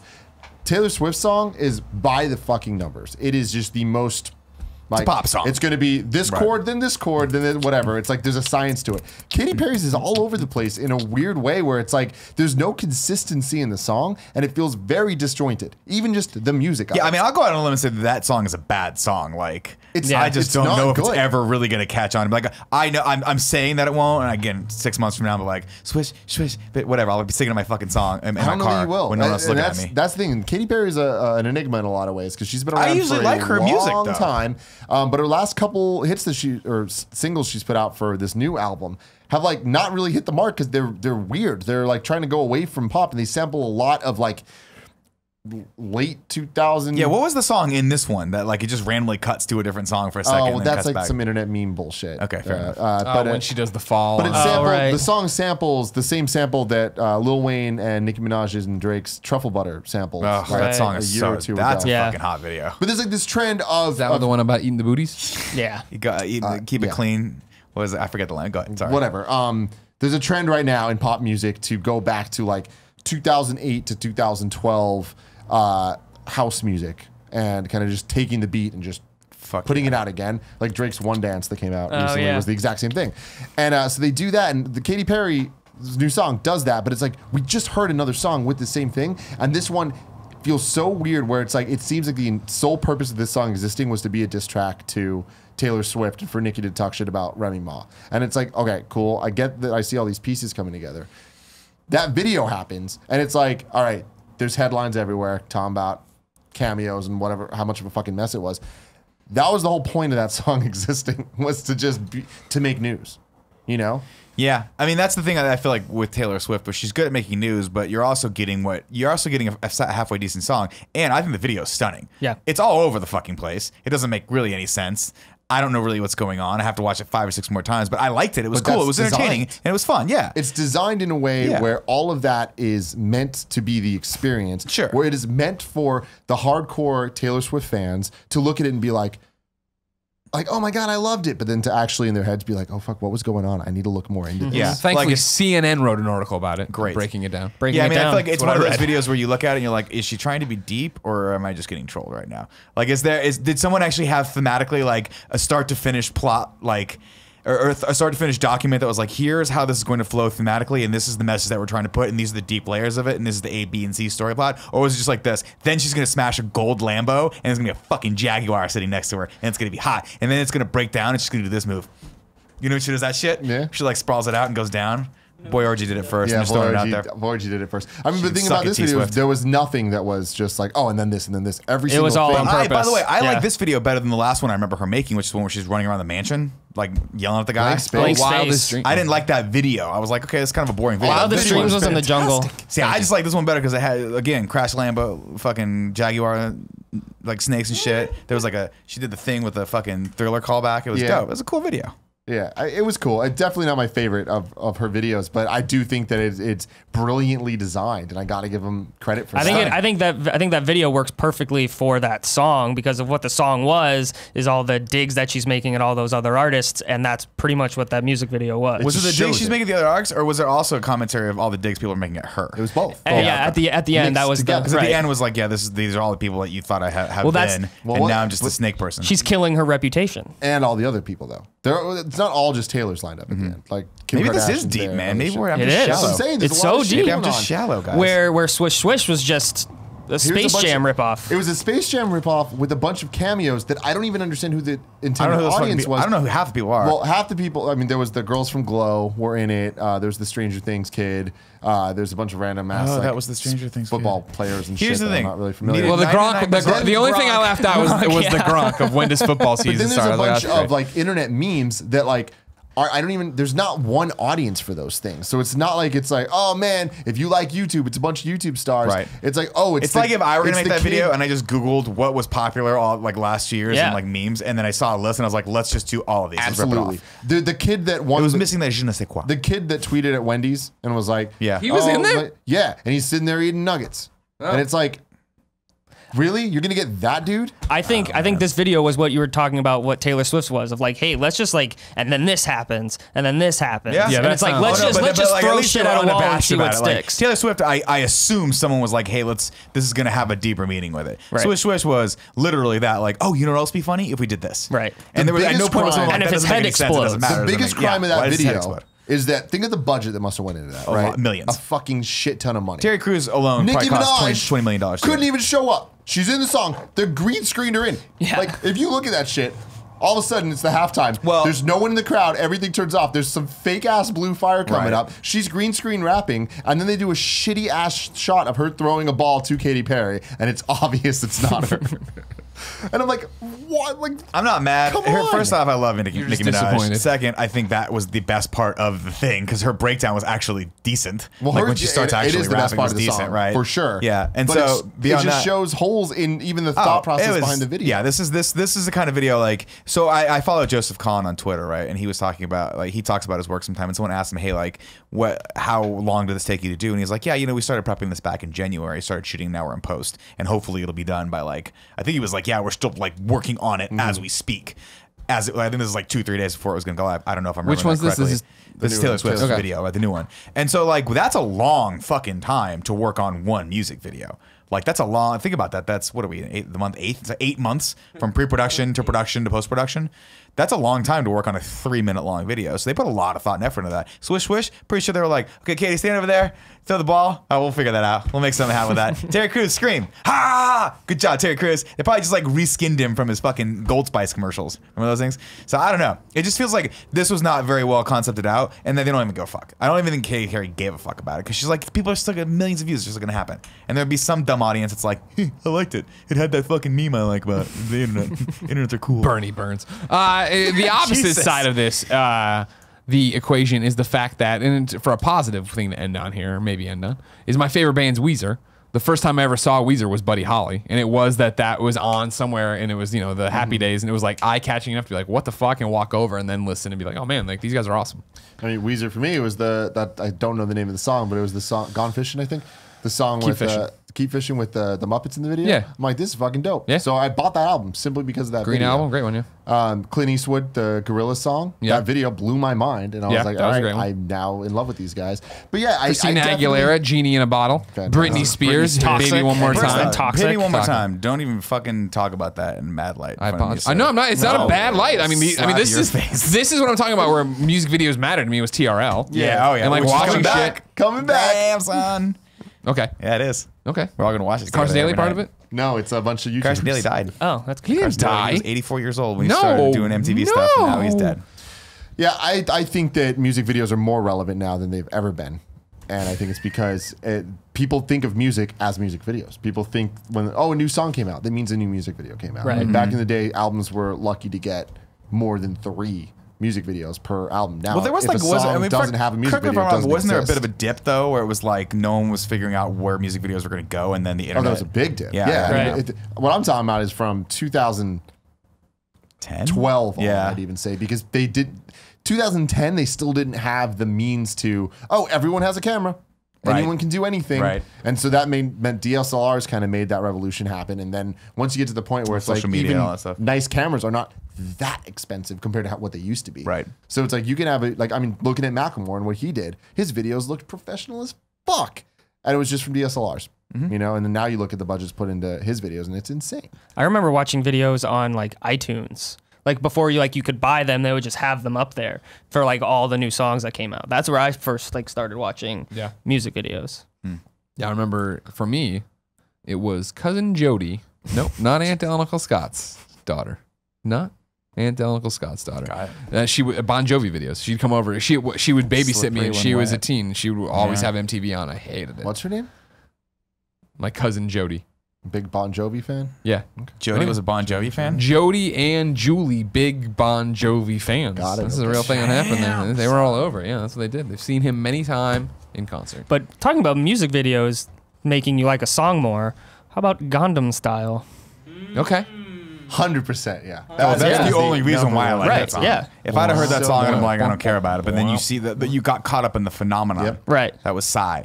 And you're like, whoa, this be is, nothing this is without fucking that video. intense. And yeah. now that shit's beat. It's crazy to look at YouTube now. Right. Just when you're talking about records and music videos, Taylor Swift's "Look What You Made Me Do" is now the fastest viewed video of all time. I think it was like 42 million in its first 24 hours. And I thought that record's getting beaten all the time. She does it all the time. Another video that really stands out Check to it me. I know once, we're check long it on this twice. topic, Greg. And you're doing the sign where you're like, stop fucking talking. No, I'm Stop rubbing my talking so we chest, get that's to my all. thing. The Kanye, what was the Kanye West video for? Was it Power? Where Yeah. it was just one shot. That was a fucking art piece, man. Dude, that was the first time I was like, fuck, like I liked that song. Then I saw that video and I was like, God, That that's music video fucking cool. It's like a third of the song. Is it really? Yeah. Holy shit. Doesn't give a fuck. It's just one verse. Zero fucks given, man. Yeah, it's just like, I'm just going to do this because it's fucking cool. Kanye West music videos, some of them are whatever, but like there are so many of them that are like, these are brilliant. Didn't he do the? Is it the works. other one he did was one where they're all naked, like the naked like wax figures of people. Was that one of his videos? Well, famous. That was famous. That's famous, Yeah. right? That's weird as fuck. Yeah. Led all this to Or Bound. Bound 2. That was Yeah, Bound 2. Which one was the one where they end up being the Thriller cats at the end? They end up That being is cats. Fade. That video was dope too. That's Fade. I don't watch music videos. Fucking I up, only bro. watch them because of Tim. Tim goes, "Hey, you have to watch this." I go, "Cool." My topic Give it to me. comes from patreon.com, just like Matt did. But this time, it was submitted That's where I by was Nick born. Frontiero. How do you say that one, Nick? Frontiero. Nick Frontiero on Patreon. Nick writes in and says, I thought it would be a neat topic if you talked about movies that were okay at one time, but couldn't be done today. Or just the jokes and Frontiero. stuff. All right, you're not even sure? Frontiero. Frontiero. Or just the jokes and stuff from movies that the PC culture would find offensive now. Also, if you could figure out a way to make one of these films for today's audience, that would be interesting. I wish I could think of an example off the top of my head. The only thing I could come up with right now is Blazing Saddles. Oh, Blazing Saddles would never fucking Really? fly today. No. Never. I've only seen Blazing Saddles once. I thought it was funny, but it wasn't the whole point. Is it's a satire against racism? Yes. But I don't know if movie audiences in this culture are going to be okay with that. Okay. Because every time, I mean, there's the N word is thrown around like crazy. And I Right, just yeah. feel like by the third time, people are like, table gets flipped over. Fuck you guys. You can't say this shit. Gotcha. But I mean, Blazing Saddles is a genius film, and don't get me wrong. Like, it's held in high regard across the board. I don't know that you could be as edgy with that film these days. Even if the point, even if the go for it. I want to hear what you're gonna be honest about.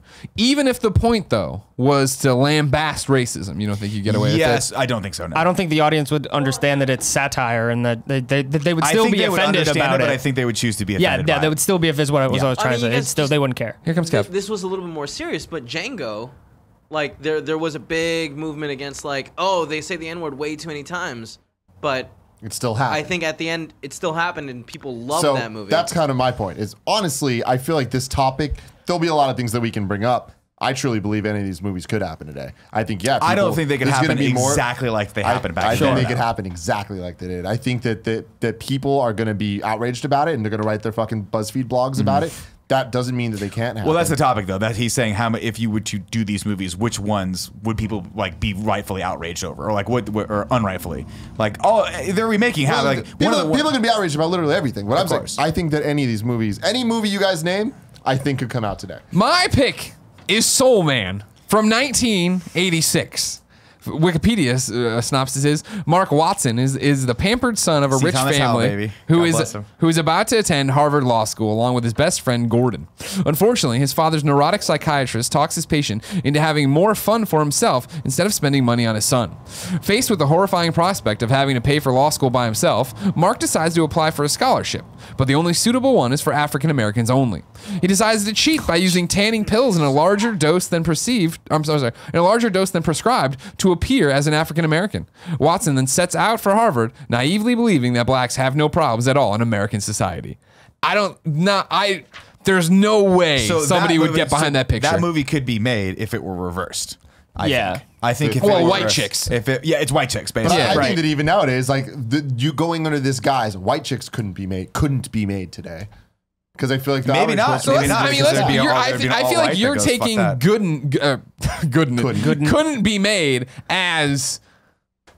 I'm saying no studio would back that. That's not a movie that would be made. Clearly, you could go to Patreon, you could fund it yourself, you could do whatever. But I mean, I'm going farther than that. Where I'm just saying that I feel like people wouldn't make it because they're like, oh man, it's going to get too much backlash. It's like, yo, if you're going to push this shit through. You're just not going to stand by that because you don't want to deal with people not liking it.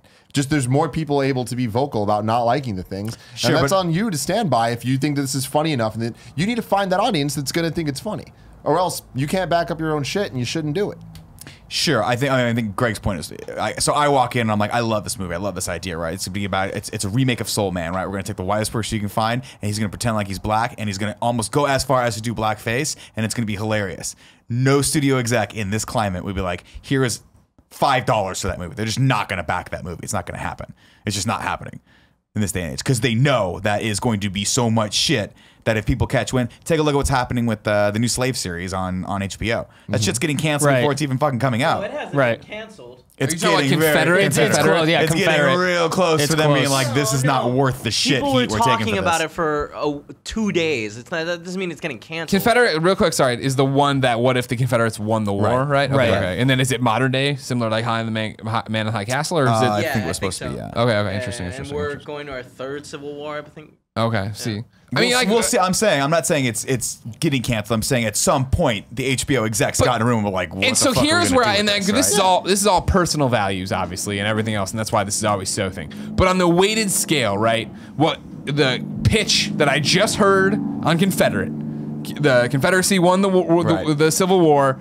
It's in modern day. We're about to go into our 3rd Civil War. Sounds like a fascinating piece of fiction. Yep. Yeah. I would love to read that or watch that. Exactly. Soul Man. 2017-18 sounds like, why the fuck are you putting anyone in blackface? Like, we know that's bad. We know that offends everybody. Now again, Tim, I see both sides. I see your point too, right? If it's funny enough and done tastefully enough and well enough and it's satire, it can be done. No, it absolutely can be done. To be clear, the only point that I'm making is the people that the outrage culture, when really the problem is the people that get outraged at outrage culture. That is where I'm coming from. Oh no, yeah, everyone's gonna get outraged by everything. Doesn't matter. But the real problem, what Kevin's saying is like that was 2 days of people being upset and then it was over with. But the question, the show wasn't canceled. Right. But the question is, every week there was another one this week about whitewashing. Right. We talked about that. Right. Oh yeah. That's what we're talking about, and I'm sure we'll go into that. Like one of my examples is you can't have Long Duck Dong anymore. That's not going to be a character. You can't have Mickey Rooney in Breakfast at Tiffany playing a Japanese upstairs. Dude, of the time. I say though is, can you not do that? When you look at movies, there's still characters like that where to this day we'll be in the theater. I can't believe they're doing this. Well, my opinion is no. I don't think you can, because I think as filmmakers, as Hollywood, as a progressive, you have a moral obligation to not paint people in that light. But so here's the thing. I think you cannot do that James Bond anymore. is a perfect example where I feel like I would bring up James Bond as an example. You can't do that anymore. But then you watch, what was the last one? Spectre. And they did it. They did it in 2016. It didn't do well, and a lot of people gave him shit for that, myself included. Right. So but that doesn't matter though. And real quick, as somebody who didn't see Spectre, what, he slaps girls in the butt and he's like, get out of here, as man talk? Or no, what? he just gets really creepy with Monica Bellucci, and then it's a very weird scene where it's kind of rapey. It's a little like rapey. pushes her against the wall and kind of Yeah, no, but that was a scene. You can remove the kind of, and that's a scene that I would argue, if I were a filmmaker, I'd be like, I would fight to not have this scene in here, because in this day and age, people are smarter, people have progressed beyond this. We don't need, this is not the symbol of masculinity anymore to me, right? This is not the macho hero anymore, a guy that walks into a room and can fuck anyone that he wants right off the bat because he's James Bond. That doesn't fly with me anymore. I think that we've progressed beyond that point. But it was in a major movie that came out that was funded by a studio and they didn't take it out. Right. That's what I'm saying. Because so it has a lineage. Anything can happen. That's, again, going back to the point is, what would people overreact to, and should we be doing this? Like, should it be remade? What can be remade? Does that make sense? Like, I think Greg's point is kind of where I'm coming from this, of like, if I were a studio executive, would I have greenlit that scene in Spectre? Probably thinking, okay, it's James Bond, but now seeing it, would I do it again in the next one? No. You better goddamn believe they're probably not going to have another scene like that in the next James Bond. I don't believe it. Why would I believe that? When we see Transformers 2 and it has these racist ass characters. That's another one of those. But they went away, didn't they? Yeah, they went away, but they went away because to sell more toys because they needed other ones. They didn't go away because they were people were racist. mad. Okay. Yeah. I think the worst part about that James Bond thing was that it leading up to the movie, and when she was cast, they're like, oh, she's like the oldest Bond girl, she's so like stunning, and see how like this woman can still, like put her presence in this movie, and act, old can still be sexy, all that kind of stuff, and then in the movie she's practically raped. That's just not a good look. I mean, it's skeezy. I see, right? It's skeezy, yeah, right? And everyone knows it's skeezy, and I think that's the sort of the heart of what we're talking about here. Is like, I just feel like, I mean, again, it's me. Everyone's different, and we have a very big country, very diverse country. There's 318 million Americans here. People are going to have their own opinions of this, right? But to me, as a James Bond fan, I'm like, I expect a little bit more than that. Like, that's not suave. That's not debonair. That's not charming. That is just you taking everyone's expectation of what James Bond's supposed to be and exploiting it for this one scene that BT Dubs didn't service the movie No. at all. He could have walked in, saved her life, and be like, let's have a conversation. Why did he have to fuck her? And it could have been consensual. And it didn't even need to be consensual. It was, I just saved your life. They were going to kill you. I just saved your life. Tell me what's going on with your husband. Cool. Awesome. Right. That's all it had to be. But instead, he like pins her up against the wall and he's like, Daniel Craig. And poor Daniel Craig, you can see it. He's like, poor Daniel Craig. I don't even want to be doing this. Fuck. You can see it. Like, fucking do this fucking scene. This is terrible. It's probably another reason why he doesn't want to do the role anymore. I'm putting words in his mouth now. But now he's going to write it. He's going to be like, no, Nick, you're right. No, you're right. You're right. But He's in the chat I right have now. to imagine that that's frustrating for him, like having to play that same fucking role over and over again and not having people go like, hey, man, it ain't 1965 anymore. It is 2017. Maybe this character needs a little bit of an update and to be a little bit more sensitive to what's going on in the world. I got a long list of these, by the way. Oh no! Well, I mean, like that's the thing, for it. and I feel like that's where these scales come in. What we're talking about is, I feel like we've talked about it before on this show, right? Of like, fiction should be able to be created and exist, but then you get to make your opinion on it. Like, it shouldn't be killed in its cradle necessarily, right? Unless like, well, no, I don't even know. Well, like, we're way in the weeds, right? So Soul Man versus anything else you want to do or whatever. But like, I put honorable mentions in because I think Soul Man is the movie I look at where I'm like, that can't exist. I Googled around. I saw this Breakfast at Tiffany's. I've never watched Breakfast at Tiffany's. And then it's like, yeah, it's Andy Rooney, right? Mickey Rooney. And he's like playing this Asian guy. You're like, all right, cool. And you watch it like, holy Mr. fucking... Yunioshi is his name. I wrote it down here. And that's one of the biggest, like... That is one of the cinema sins. Yeah, it's terrible. Because it didn't service anything. There was no reason other than they were like, Mickey Rooney is a very popular person. Yeah. He's going to be playing the Japanese man. Mickey Rooney being super white. And that being the joke of it. Like, that was the point. The joke was to make fun of Japanese people. Absolutely. And it's the same way, like growing up, my dad loved, I assume he still does, I don't know. But he grew up with them too. The Charlie Chan movies. Are you familiar with these detective movies or whatever? And like, you're watching, like, is the lead guy, is Charlie Chan a white guy pretending to be, and my dad's like, yeah. I'm like, that's really weird. They wouldn't make that anymore. But like, honorable mentions, things that wouldn't fly. The first thing that came to mind off of that was Short Circuit's non-Indian Indian man.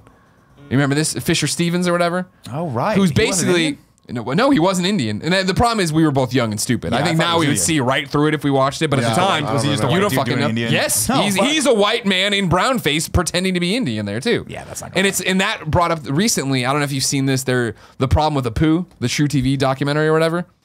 For Apu from The Simpsons. Nobody knows what I'm talking about? Abu? No, Apu. Is that what his name is? From Simpsons. Yeah, I'm okay. saying it perfect. Who's the monkey in Aladdin? Thank you. Yes, there you Thank go. you. Now who's being racist? Yeah. This fall, True TV is releasing comedian Hari Khan Dabulu, Simpsons documentary, The Problem with Apu, which will explore the cultural impact of the show's most prominent Indian character. It's the same thing where you don't think about it, or at least I don't think about it, because Simpsons was forever ago, and I don't watch it. Right. But I remember watching it and being like, oh, okay, Apu's Indian or whatever. And he's done by Hank Azaria or whatever is his voice or whatever. And it's this thing of, obviously the director of this is Indian. And I watched the trailer for it, and he's talking to all these other Indian actors and how, like, Apu has set them so far back in this. And not maybe just Apu, but he's the shining example of when they go out on a casting call, what they want from, okay, do an accent, do this, you're a taxi driver, this, you know what I mean? Them going through and doing all these different things. And the guy who's making the movie's like, it sucks because I love The Simpsons, but this is like ruining it, and nobody sees that there's a problem here. Hassan Minaj, if I'm not mistaken, has a great. Is he the one that tried to be in Deadpool? He was trying to be the taxi driver in Deadpool. Oh, was he? I don't know the story. Oh fuck, I can't remember. It was either Hassan or someone else. Someone else was talking about that, and they were like how they went in for the audition, and they told him specifically, like, don't do the Indian accent, don't do it. He's like, but I can do it, or whatever. And they're like, don't do it. And then he didn't get the role. And then the guy that got the role was like the stereotypical cab driver. And this is the same. This is a big part of Master of None. Yeah. And that, like, season one, when yeah. Aziz is still going out on roles, it's the exact same thing where they go to these things. What's up, Joey? Oh, I just started Master of None, so I'm... Oh, okay. Well, that's it. That's all it was. It's just one quick segment. It's Yeah, just I one guess quick what segment. you're really talking about is like, I guess what we're boiling it down to is like, is it okay to still make fun of cultural stereotypes, right? And this is something that I see in comedy all the time in stand-up, where you'll see people that do that, and you're like, oh, like maybe that's just what I'm bringing to the table, but I cannot stand up on stage in good conscience and be like, I'm going to do a stereotypical Japanese accent right now to make fun of Japanese people. Like, I just don't. That sucks the air out of the room whenever someone tries to do that. And again, I'm doing comedy in the most liberal place on the fucking planet right now, which is San Francisco. So every single person in there, in the back of their mind's like, oh, when's this motherfucker going to trip up so I can be like judgy, right? I understand that. I get it. Again, having said that, to your point, if someone does it and they fucking nail it and everyone in the audience is on board with it, then it suddenly becomes okay. Yeah, I mean, I just feel like it's on the person that's doing the art to like own it and to believe in it. And if people don't laugh, then they don't laugh. And it's like, all right, well, fuck you guys then. Right. I'm going to take this somewhere else and find that audience of people that do like it. And that's the thing. Some of the movies that did this were actually doing that, right? Some of the movies back in the day that were doing this were subtle, veiled commentaries on a lot of things. Like one of the ones I had on my list was The Toy, right? Which is a movie, I don't know if you remember this or not. It's Richard Pryor and a rich white kid. No, rich white guy. Isn't it Jackie Gleason? Jackie Gleason, but he buys Richard Pryor for his kid. Gotcha. As a toy. And obviously the entire thing is basically a social commentary on slavery and on you know what it's like to be black in America in the 80s. And Richard Pryor, I don't think would have done that movie otherwise. You know, but a lot of people look back on that now and go, that can't get done. There's no way that could be done. Yeah, because then there's other things that are just straight up just racist, like Dumbo. You know, when the crows. Yeah, the crows. Where their leader's literally named Jim Crow. And it's like what? But it was a different time then. And because people were openly racist then in a way that open racists are not, you know, given a high five these days. Right. You know, it's not that it doesn't happen still, but it's not as openly accepted, which is the whole point of this thing. Right. Yeah. And like looking at, I think even as close to now as the 90s, when any Adam Sandler movie, any Rob Schneider movie, so many of the jokes in that are just making fun of minority groups. Oh, all the whatever 90s they are, whether it's race or level of handicap or whatever it is. It's just ridiculous that like they make these jokes, but they were funny, and that was the climate then. And it's like it's not that they couldn't happen now; it's just that there's not an audience to support that shit because people don't think that's funny. Yeah. Right. Well, and you'd like to think we've matured, right? I think that's a part of it. You know what I mean? I think it's not funny because you start to think of other people's emotions and the humanity of your fellow person, right? And that's the thing where I think for from the document or for the trailer for The Problem with Apu, that's what it really stands out to me as, right? For me growing up in the suburbs of Chicago, you know, with my parents and other white people around me, like I don't know any Indian people. So to see Apu on TV while he's not really Indian, but also portraying like, here's what Hinduism is, right? And here's how this works, and here's who I am, and I have a family, and I'm trying to get me. And like, it was a thing of like, oh, that is positive but negative in the same sense, which is weird. Although, which is the weirdest thing though is like when I think of Apu from the Simpsons, I think of he's like the one character that does have his shit together. Yeah, like, no, he runs a business and he's great. Yeah, right. Yeah, He's horrible human beings. Yeah, exactly. No, but I'm right there with you, right? And I think that's why when people start going like, oh, I don't understand what all this whitewashing stuff is. Like, I understand that art is art, and the person who's making the art has the like he or she gets to dictate what is in that. But there is also something to be said of saying like, look, you have the opportunity to make something without taking something away from someone, right? You have the, I'm glad you beat me, which is hilarious because I was going to pee after this. You have the opportunity to go like, hey, do we need to make this joke? Does this joke not like need to be a like poking fun at the Indian stereotype, or can we actually cast an Indian person in this, and is that going to deter from what we're trying to make? You know? Hey, real quick. And that's what you have to ask yourself. Real quick, I like him. He's good. Yeah, he's doing a really good job on the show. Should we kill him when he comes back? No, I mean, okay. I thought that's where your brain's no. going. I just want to say I really like him. I'll never tell him to his face. These type of like the jokes or the movies or whatever it is you want to call it. I think what it really comes down to is what you were saying about the Richard Pryor movie, where it's like there was a parody there and there's some level of social commentary, and people can say there's social commentary in literally anything. Sure. So it's like it's not like that makes it okay. But for me, growing up in San Francisco, growing up in a dominantly Chinese environment, it was always if someone made a Chinese joke, being around my Chinese friends, when I would laugh and they would laugh is when there was layer to it, when it was like making a joke that was understanding of the culture.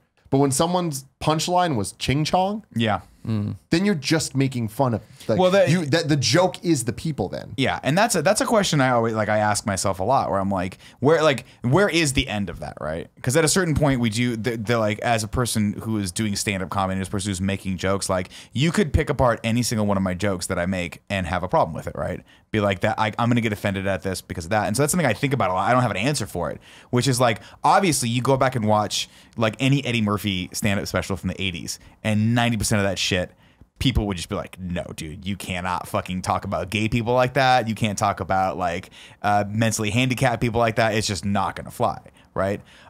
So at a certain point, like I do wonder, I'm like, as a person getting into comedy 10 years from now, what is going to be, or like, what are we as comedians able to talk about and make fun of? My thing is, I think you're able to talk, and this goes back to my argument, is you're able to talk about anything as long as you stand by it and that you really do think it's funny and you're not just getting mad because they're mad at you, right? You just said it so well yourself that you think about everything you say. Good.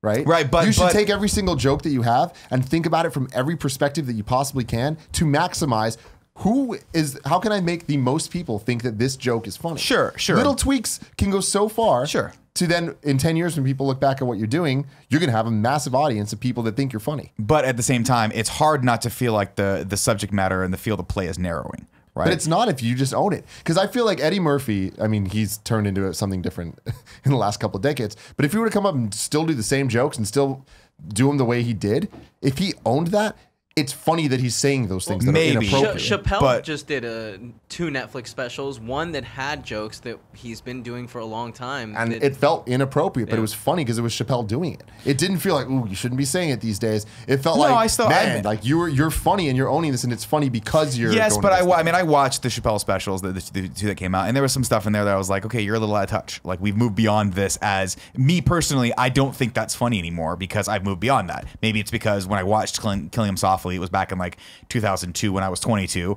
Actually, I take that back. I went back and watched Killing Him Softly recently. It's a fucking brilliant special. That I think was just a much better written special, and I think Chappelle was on point in that. I think now he's fallen off a little bit as far as like, I just don't think I think he took that break and he needs to build steam coming back. So I'm interested to see what the third part of that special is going to be. Is there a third part? Yeah, I think he's doing 3. Because the 2 of them, one of them I thought was really good and one of them was really bad. I think, I could be completely wrong. I may have just made that up, but I think he's doing a 3rd one in that series. I haven't heard that at all. Well, then maybe I'm wrong. But I look at those and I'm like, I feel like he's someone who got big, got rich, burned out, walked away from it, came back to it expecting the game to be the same, and the game changed.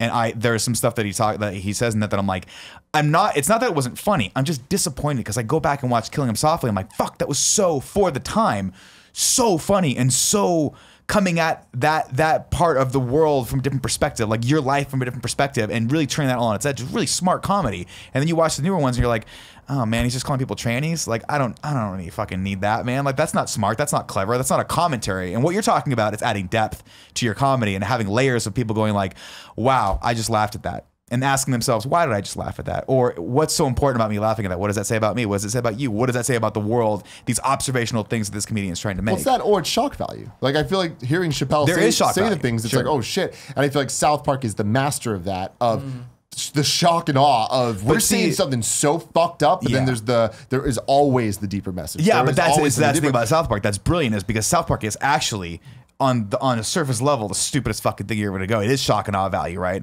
But it is one of the deepest fucking shows ever made. Utterly brilliant. And it's genius, and it can be genius because it's very topical. I don't know. I've got a long list, but I feel like we're going. I mean, what are your other highlights? Another thing for me that I just want to say is that what we're talking about reminds me of Eminem. Like one of my favorite rappers of all time, no matter what trash he ends up putting out, no matter how bad it ends up getting, he will still be one of the best to ever do it. But then I look back and I listen to his first 4 albums even, and I'm like horrified at oh yeah, sure. And it's like they're still technically amazing. His rhyme schemes are still on point. Like the way he would put things together was just it's unmatched. However, it's like, whoa, you couldn't say this shit now. But it's like, but you could. People still do. People always do. There's just not an audience for it. People wouldn't buy Eminem albums if he was, dropping slurs left and right. Sure.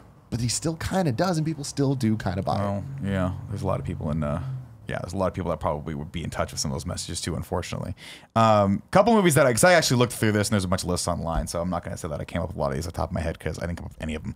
None of them. I mean, some of these movies like Overboard I knew, obviously. Overboard, an old one, Goldie Hawn, Kurt Russell. Basically kidnaps her. She's a rich woman, right, on a yacht. He's working on it. Right. She falls overboard and loses her memory, and he's like, we were married. Right. Yeah, Well, basically kidnaps her for a good 4 weeks before they find her. But then she falls in love with him. Great movie. Although movie. I don't know, story. see, that's one of those that I think of like that's super creepy, but I think that could be made funny today. Aren't they remaking it? Isn't that the thing? I think they were remaking you it. were talking about that. They're remaking Splash. My apologies. All right. Okay. Another one that popped out to me was, and this was on a list, and I didn't think about this. Like I saw it on a list, and I was like, no way. And then I started thinking about it. I'm like, interesting.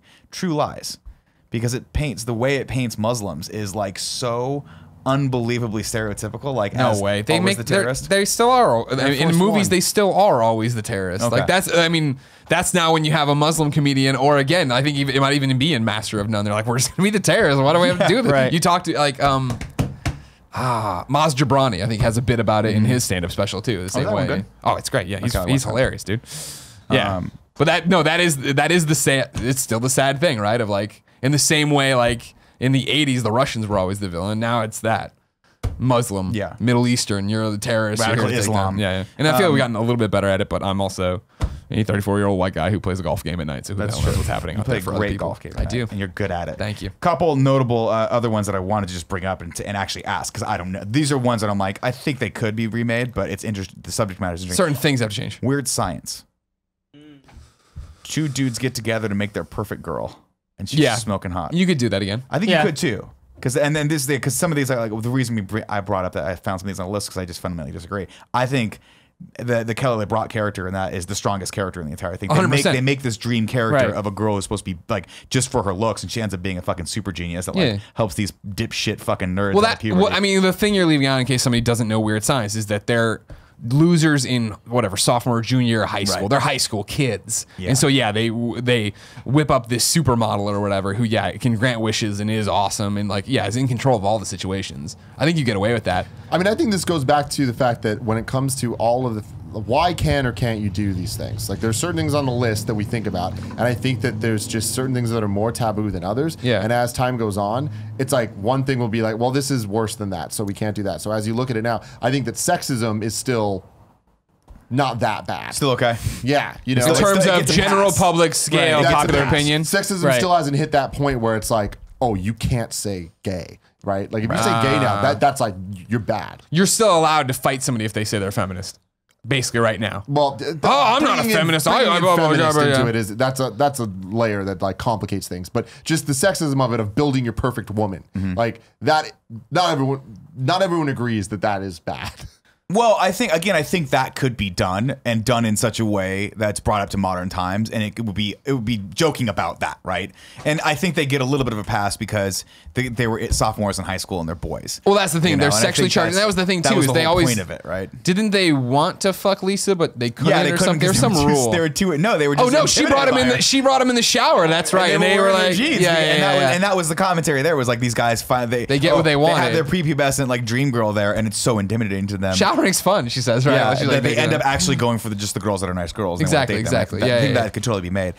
Greg, one that you mentioned was Revenge of the Nerds. Fuck yeah. Revenge of the Nerds on the surface and probably will be remade in our lifetime. I feel like they won't have Lewis totally pretend to be a girl's boyfriend and rape her not like rape like she's fighting back. She thinks she's having sex with her. Rape is rape. I know, but I mean, again, what's so hard about these films is like Revenge of the Nerds, everyone knows what I'm talking about. No, they don't, right? Of like, he steals the outfit that matches her boyfriend's outfit and goes into the bounce house, on the moon. House, They have sex, and at the end, he comes up and takes off the mask, and she's like, oh, it was you. Are all nerds this good at sex? Like, that's not the reaction you have when you've been violated by a stranger. When I was a kid, unless it was watching Revenge of the Nerds, apparently, I remember seeing the whole movie and being like, this is awesome. And I distinctly remember seeing that scene, not being able to vocalize it, being like, I'm pretty sure this is wrong. Yeah. Like, I don't think you're supposed to do this. Well, I mean, and then he gets away with it, and I was like, I still think that's bad. That's the thing about what's so weird about me, and from my own perspective of the 80s and coming of age there or whatever,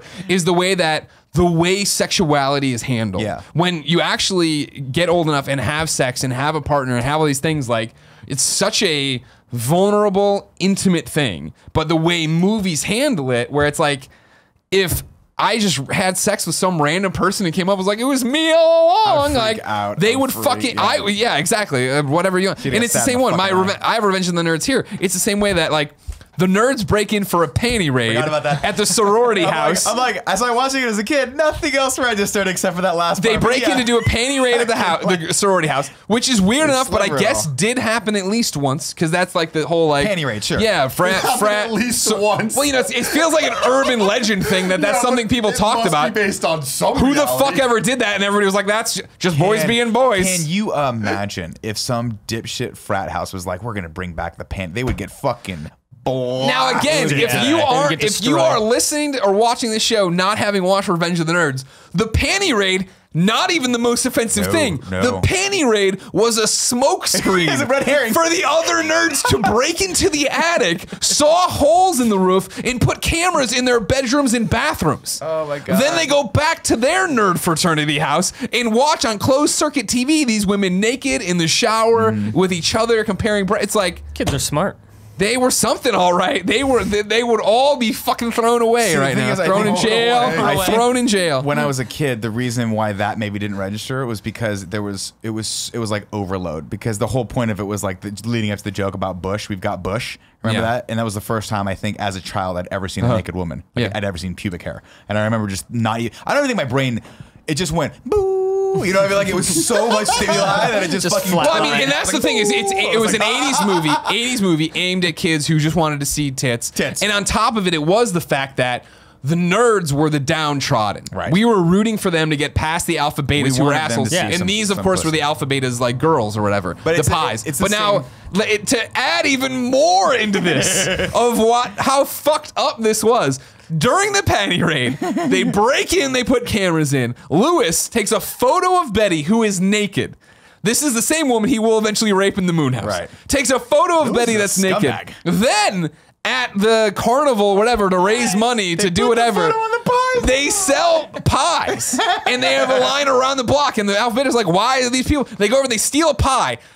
Ogre eats it. It's just whipped cream sprayed into a pie tin. It's good. And at the bottom of the pie tin is the naked photo of Betty or whatever. I think her name's Betty. Yeah, that Lewis took, who will then go on. I think rapes her at that same carnival. Yeah, I think that was moments before. And it's like none of that. That whole plot line would have to be ripped away and thrown away. And everybody's like, all right, we got to draw some things. See, I think the only way that movie gets remade, and we talked about this in the airport, right? Is if you flip those. What if it was the nerds were the girls and they went into and they did the frat. They take some pictures of dicks, because I feel like right now, and this is going back to what you're saying, right?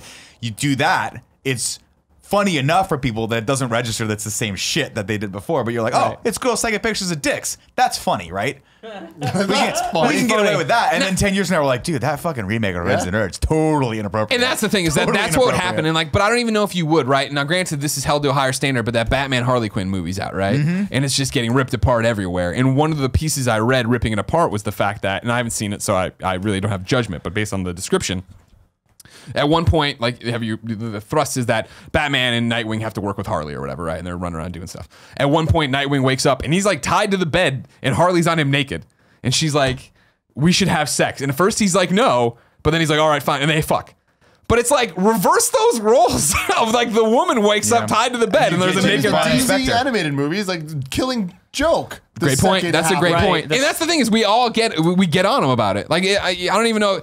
I think if we remade Revenge of the Nerds and some girl's eating the pie and it's Zac Efron's cock and balls, I think someone would be like, I don't know, that's what's gonna fly. I think judging based on our reaction to it, they got a good 3 years they can get away with that joke. 3 years until they can get Zac Efron's dick is not funny anymore. Close up of Zac Efron's cock and balls. Yeah, I feel like we'd be okay with that because I feel like at least for just the 80s in general, guys have it coming. We got payback coming as far as like being objectified by women. And I think, first off, dicks are funny. We can all agree with that. Second off, imagine just a girl eating a bunch of whipped cream and she just sees that sweet, nasty Zac Efron dick. That's like one of those things. If we have a lot. Tim's laughing. You can't see it. We have the cameras. We have the cameras. I talk all the time about wanting to do my Kingdom Come trailer. Yeah. What another thing I would love to do is just let's recreate that scene. Oh, where the girl whose ogre walks back and she's eating the pie, like, how is it? It's good. Well, is it good or is it great? It's good. Oh. Like, that's just a close up of Zac Efron's cock. Zac Efron, we need to get you on the hook for the cock and balls here. Zac Efron. Don't do that, please. Do not do that, please. I'll tell you a movie that I think needs to be remade because I think it was a little before its time. Is PCU. Do you guys remember this movie? Yeah, of course I do. Jeremy Piven. It's a movie about David Spade. I think it was like Pacific Central University or whatever. But it's meant to be politically correct university. And it was a movie about an intern, Pre-frosh, who was going in to look at this school to see if he wanted to go there or not. And every group on the school was a radical. It's a precursor to social justice warrior, but that's what they were. So it was like the radical feminists, that type of radical preppies. The radical preppies. It was the extreme of every clique. Of every single clique, right? Yeah. And it was basically like everything got protested. Everything that happened got protested. There were protests to protest, right? At one point, the Fresh, of course, falls in Pre-Fresh falls in with the group of the one party house that's still left that are still trying to hold it down and be like, dude, we just want to be normal college students. Oh my god! And I forgot. And then like all the protesting groups show up to the party. John Favreau, right? Yeah, plays Gutter. Yeah, Gutter. Yeah, that was Fat John Favreau. Oh yeah, remember that was skinny and then went back. That was Fat John big Favreau. Old Fat John Favreau. So I feel like that's a movie that's right for a remake because I think it's more relevant now than it ever was. Totally. Yeah. Star Wars Episode 1. Those like the gun rays, new gun ray. Yeah. Oh shit. Yeah. But at the time we were like, yo. Oh, this is super racist. That lasted till episode 3. Right. So the trade. Okay, yeah. The guys doing a real stereotypical or whatever the fuck they were supposed to be. Jar Jar Binks too. Yeah, that was terrible. Whatever. But this shit still happens. At the time, everyone was like, yo. Like I remember watching that. But it didn't matter. It kept happening. It did keep happening. It's just bad. But I guess it's just the difference between like, hey, is that a good or a bad look? And for Lucas, that was just a bad look, especially going out on those 3 movies. You're like, Lucas, no. If you didn't know, this has been the Game Over Greggy show. Each and every week, 4, sometimes 5 best friends gather around this table. Each bring a random topic of discussion for your amusement. If you like that, head over to patreon.com/kindafunny, where you can get each and every episode early. We post them live when you're watching them and recording them. Then we put them up on Fridays. Then they go up for free, of course, on youtube.com/kindafunny, Monday through Friday, topic by topic, day by day, until it's one big video. And MP3 the following Friday. You could come be on the show, just like Matt did. Matt, I thought you were excellent. I want you to know that. Excellent. I was a big fan. Thank you. I was a big fan. Thank you. You did good. We're going to go to dinner now. Are you excited to eat food? Yeah, I'm really hungry. Okay, good. All right. Until next time, ladies and gentlemen. Oh wait, do you want to pimp anything? Do you? Your Twitter's probably been up if you have a Twitter. It better be. You got a Twitter. Okay. Whoa. Okay. Well, you paid good money, sir. Twitter. It's gonna be Meg Turney's Twitter. We got to make up for Meg. So yeah, there's a gremlin in Kevin's machine that makes everyone Anthony and Gruber. So that's something that happens. What was that? It's Greg Gettys. Well, Greg Gettys' machine has a gremlin. Don't fucking Throw him in pile a on bus. this off Now of that's Greg 'cause fucked he's up. not here. That's fucked up. It's probably exported more than 4,000 Technically, videos. it's Kevin's machine. Yeah, it is technically my So machine. Kevin just Gremlins look soft, You're but they right. hard. Forgot about that. Until next time, it's been our pleasure to serve you. Now, Greg, this is what the Care Bear is going to look like. With the acid A stomach? normal Care Bear, but it's Oh. got the teardrop at the eye. Okay, that That's what I'm looks gonna have- nothing like a Care Bear. That's what I'm going to tattoo on Does your that face. look like a Care Bear to you? Oh no! I look like a no. weird Kevin, gorilla. can you Looks give like a Skycam gorilla. before we sign? That doesn't look like a Care Bear. I see it, Nick. I Thank see you, it. Kevin. Thank you. You know, these guys don't understand art. It's a gorilla with a tummy. True story. I never get drop bear. nervous when doing the intro or outro, except when there's a guest, because I don't want to throw off the cadence of. Hold on, this is still fun content. Except for when because I don't want to throw off this table for them. Yeah. You know what I'm I not mean? gonna lie. I've been practicing for like Good. weeks. Nice. Because so many Nailed people it. don't, and they miss it. Crushed Well, it's it. just because we bring on guests who act like they watch the show. Kev, can you No, bring no, Troy up Baker's some always of the like comments? scarf over his shoulder. He's like, I love this show, man. I've been on it 12 times. They do this. Is like, what the fuck was that? What is going on? Are you angry? Are you angry? Thank you for watching. All right, bye guys. Thanks for watching, everybody. Click here to subscribe. Click here to see a playlist of other videos. Click here to go to our Patreon page. And click here to go to the Vortex of Darkness. I don't know what it is.